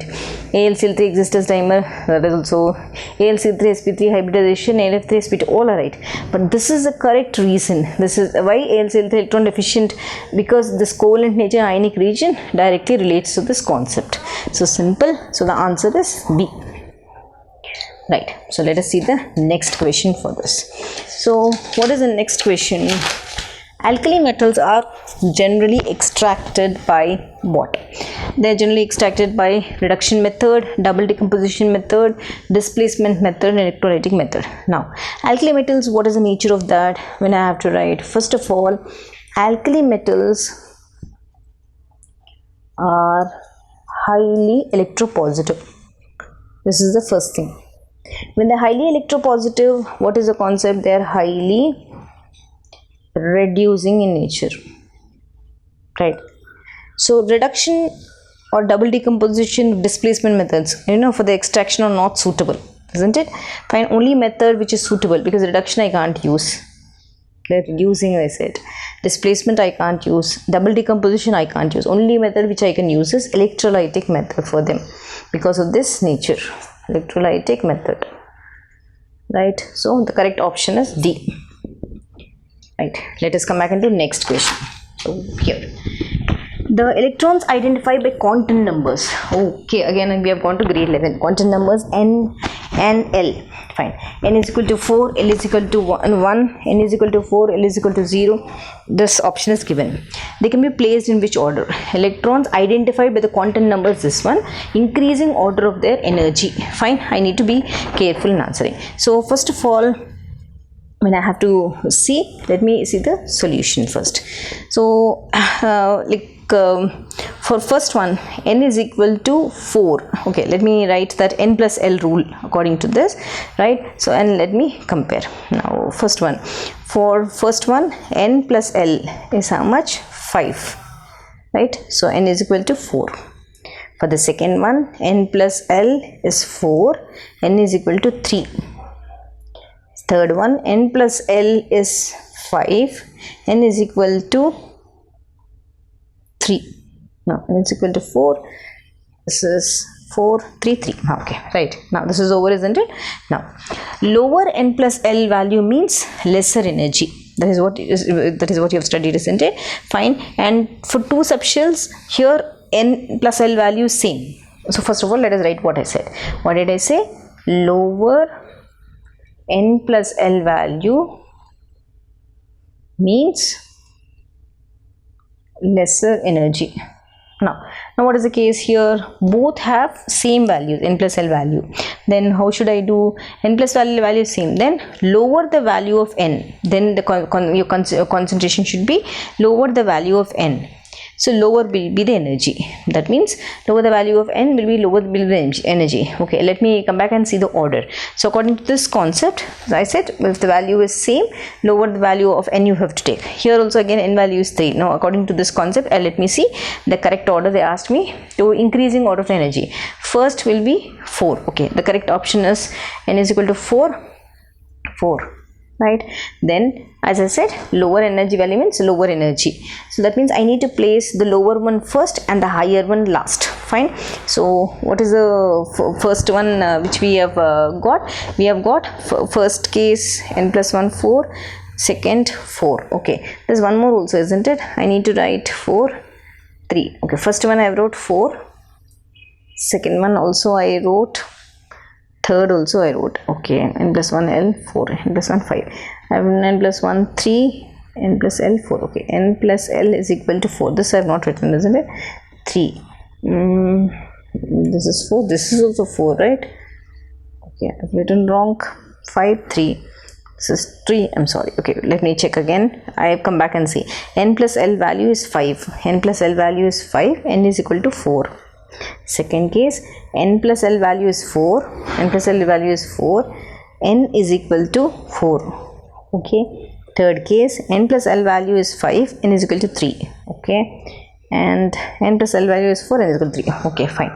So now, according to this order, what is this? 4 will be lesser than 2, will be lesser than 3, will be lesser than 1. So the correct answer is A. This is the correct answer. Let me come back into next question. So the difference between heat of formation of constant pressure and volume for the reaction. They've given this question, pressure and volume of the reaction. What is this? They've given me, they have asked me to calculate what constant PMV for the reaction is. I need the difference in heats of formation. I need to find the difference in heats of formation of the sun at 25 degrees centigrade. They've given me. Fine. So for this you need to remember the formula. Fine. So what is the formula which is related to this? Basically, the formula which we know is delta H is equal to delta E plus delta NGRT. Correct? Fine. So, therefore, delta H is minus delta. If this comes the other way, E is equal to delta NGRT. Now, for this reaction, let us write for this reaction. 2C6H6 liquid plus 15O2 gaseous state gives me 12 CO2 plus 6H2O. This is also gaseous state. This is also liquid. What is delta Ng? Delta Ng is nothing but number of moles of the gaseous products minus number of moles of the gaseous reactant. Once again, delta Ng is number of moles of the gaseous product minus number of moles of the gaseous reactant. This is what is this. So now how many moles? 12, isn't it? 12 minus 15. So delta Ng is equal to 12 minus 15, which is equal to minus 3. Fine. So now let us see. Substitute in this. Delta H minus delta E is equal to, how much is delta Ng? Minus 3 into RT. R is what? 8.314 into T. How much is T? 273 into 25, because they have given us 25 degrees. 275 plus 25, not 20, into plus 25. Done? Right. So how much do I get? Delta H minus delta E. When I solve this, I get minus 7.41 joules is equal to minus 7.43 kilojoules. This is the answer. So what is the correct option? A is the correct option for this. Fine. Hope this is clear for you all. Now let us do the next question for this. Fine. So here what did they give me? Simple actually. Zinc and mercury do not show variable valency like other d block elements because they are soft, their d orbitals are complete, they have only 2 electrons now to Muschel, the d orbitals incomplete. Fine. So basically one option, they are variable valency like other d block elements because the d orbitals are completely filled. Zinc and mercury, when you see, the first thing is they have d10 configuration, the orbitals are completely filled. So this is the correct option. Nothing, simplest thing. If you see this element or this option, which you should remember according to the configuration. Now let us do this question now. Here what do they give me? This is also easy. When KMnO4 acts as an oxidizing and ultimately forms MnO4 minus 2, MnO2, Mn2O3 and Mn plus 2, then the number of unpaired electrons transferred in each case are transferred in each case. So here only it is given, isn't it? MnO4 first time, this is first one, and next one is 3, isn't it? Yes, next option is 3. Then next one, when I from here till here transferred, it is 4. You can draw this one and see, from here till here it is 4. And after that the next option is from this case, when you calculate oxidation from 0 to this 5. So what the correct answer is? 1, 3, 4, 5. right? I'm directly written. You can also calculate it. Just write this, calculate the oxidation rate from here till here, you compare, from here till here you compare, from here till here you compare, and from here till here you compare. That's it. Fine. Let us see the next question. Increasing order of the ionic sizes of, they've given us, I need to find the increasing order for the ions of fluorine, oxygen, sodium and aluminium. I need to find for this. So first of all, they've given us a sequence. I need to find the increasing order. How will I find this? So basically, what should you remember? Increasing order of ionic size for the ions. Okay, one concept which you remember, it's easy. Size of the ion depends on which ratio? Z by E ratio, isn't it? So what am I saying? Size of ion depends on Z by E ratio. So how is this? Larger Z by E ratio, if the Z by E ratio is larger, smaller will be the ion. So remember, larger Z by E ratio means smaller will be the ion. Remember this concept. So larger the Z by E ratio, smaller will be the ion. Let us see. Now the first one, what do we have? F minus. So F minus, Z by E is how much? Z is atomic number by E. Right, the number of E, the number of electrons or charge on that rather, right? So number of electrons, it is electrons is 9 plus 1, 10. How much is this coming? 0.9. Next B. After that, oxygen minus 2. Atomic number Z by E is atomic number 8 by number of electrons 8 plus 2, 10. So how much is this? 0.8. C. I'm calculating for Na plus. Atomic number 11. 10. This is 11. 1 deficient means plus means 1 deficient. So 10. How much is equal to? 1.1. Last one. D. For I'm taking for aluminium. Al plus 3. Atomic number 13. So 3 electrons less. 13 means 10. It is equal to 1.3. That's it.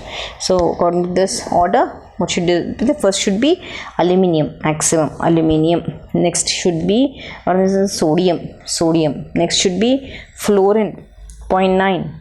Next should be, so the correct answer, the correct option for this is B is the correct answer for this. So hope this is clear. Please note it in your books and apply it in the exam. Fine. So let us see the next question. What do they give me? Which of the following is not the characteristic of interhalogen compounds? So we have already studied the interhalogen compounds in your P block. Right? What is the concept? They are more reactive than halogens. They are quite unstable, but none of them is explosive. They are correct covalent in nature. They have low boiling point and high volatility. Right. So basically, when I have to speak, interhalogen compounds are mostly liquids or solids at room temperature. They are volatile. So the concept is, let me write that. The concept. What is the concept? Interhalogen compounds, IHC. Because I call it as IHC. Compounds are mostly liquid or solid at room temperature.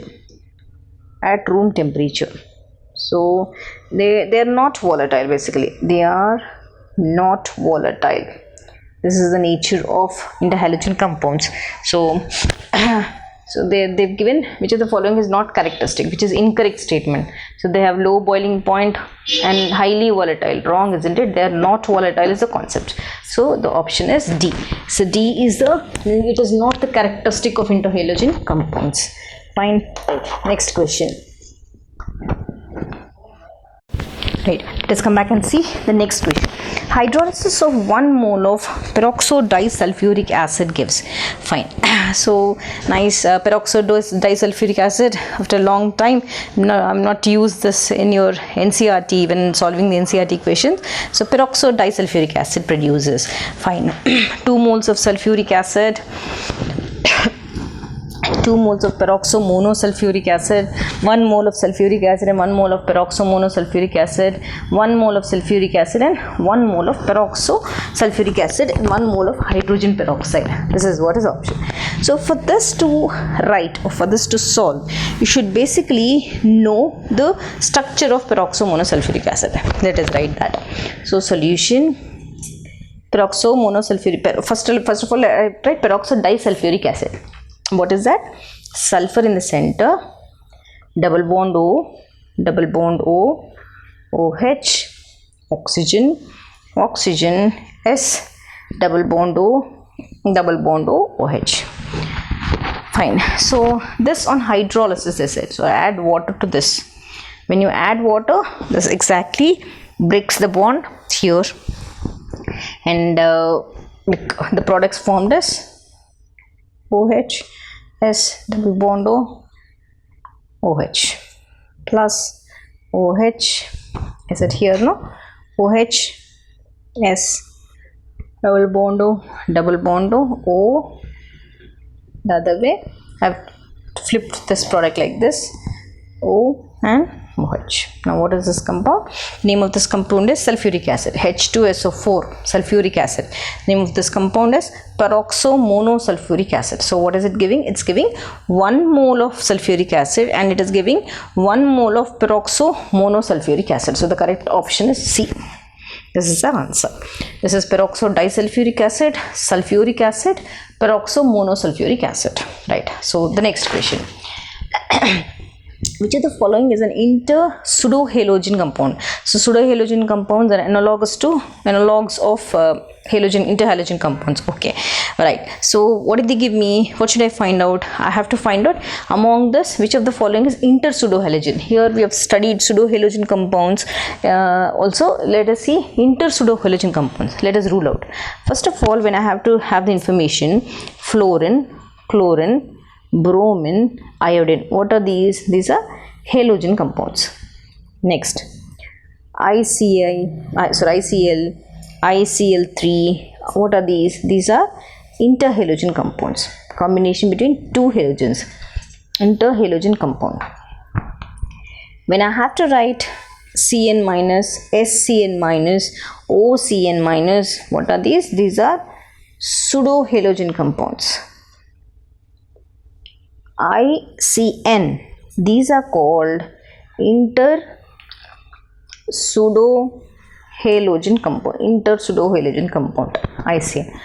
So remember, note this list, it will be very useful for you. So the correct option, they said which of the following is an inter-pseudo-halogen compound. Now, according to this information which I gave you, so what is the answer?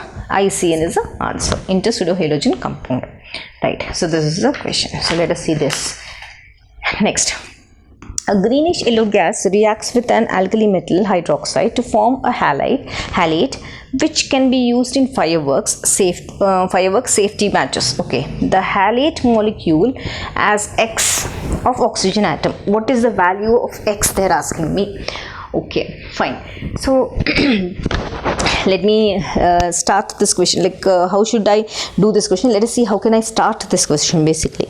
Right. So what did they give me? First of all, they've given me okay, let me see in this whether you can understand. They said, and greenish yellow gas is directly when they give you, you should remember it is chlorine gas, isn't it? So greenish yellow gas, which we have seen in the salt analysis question, that is chlorine gas.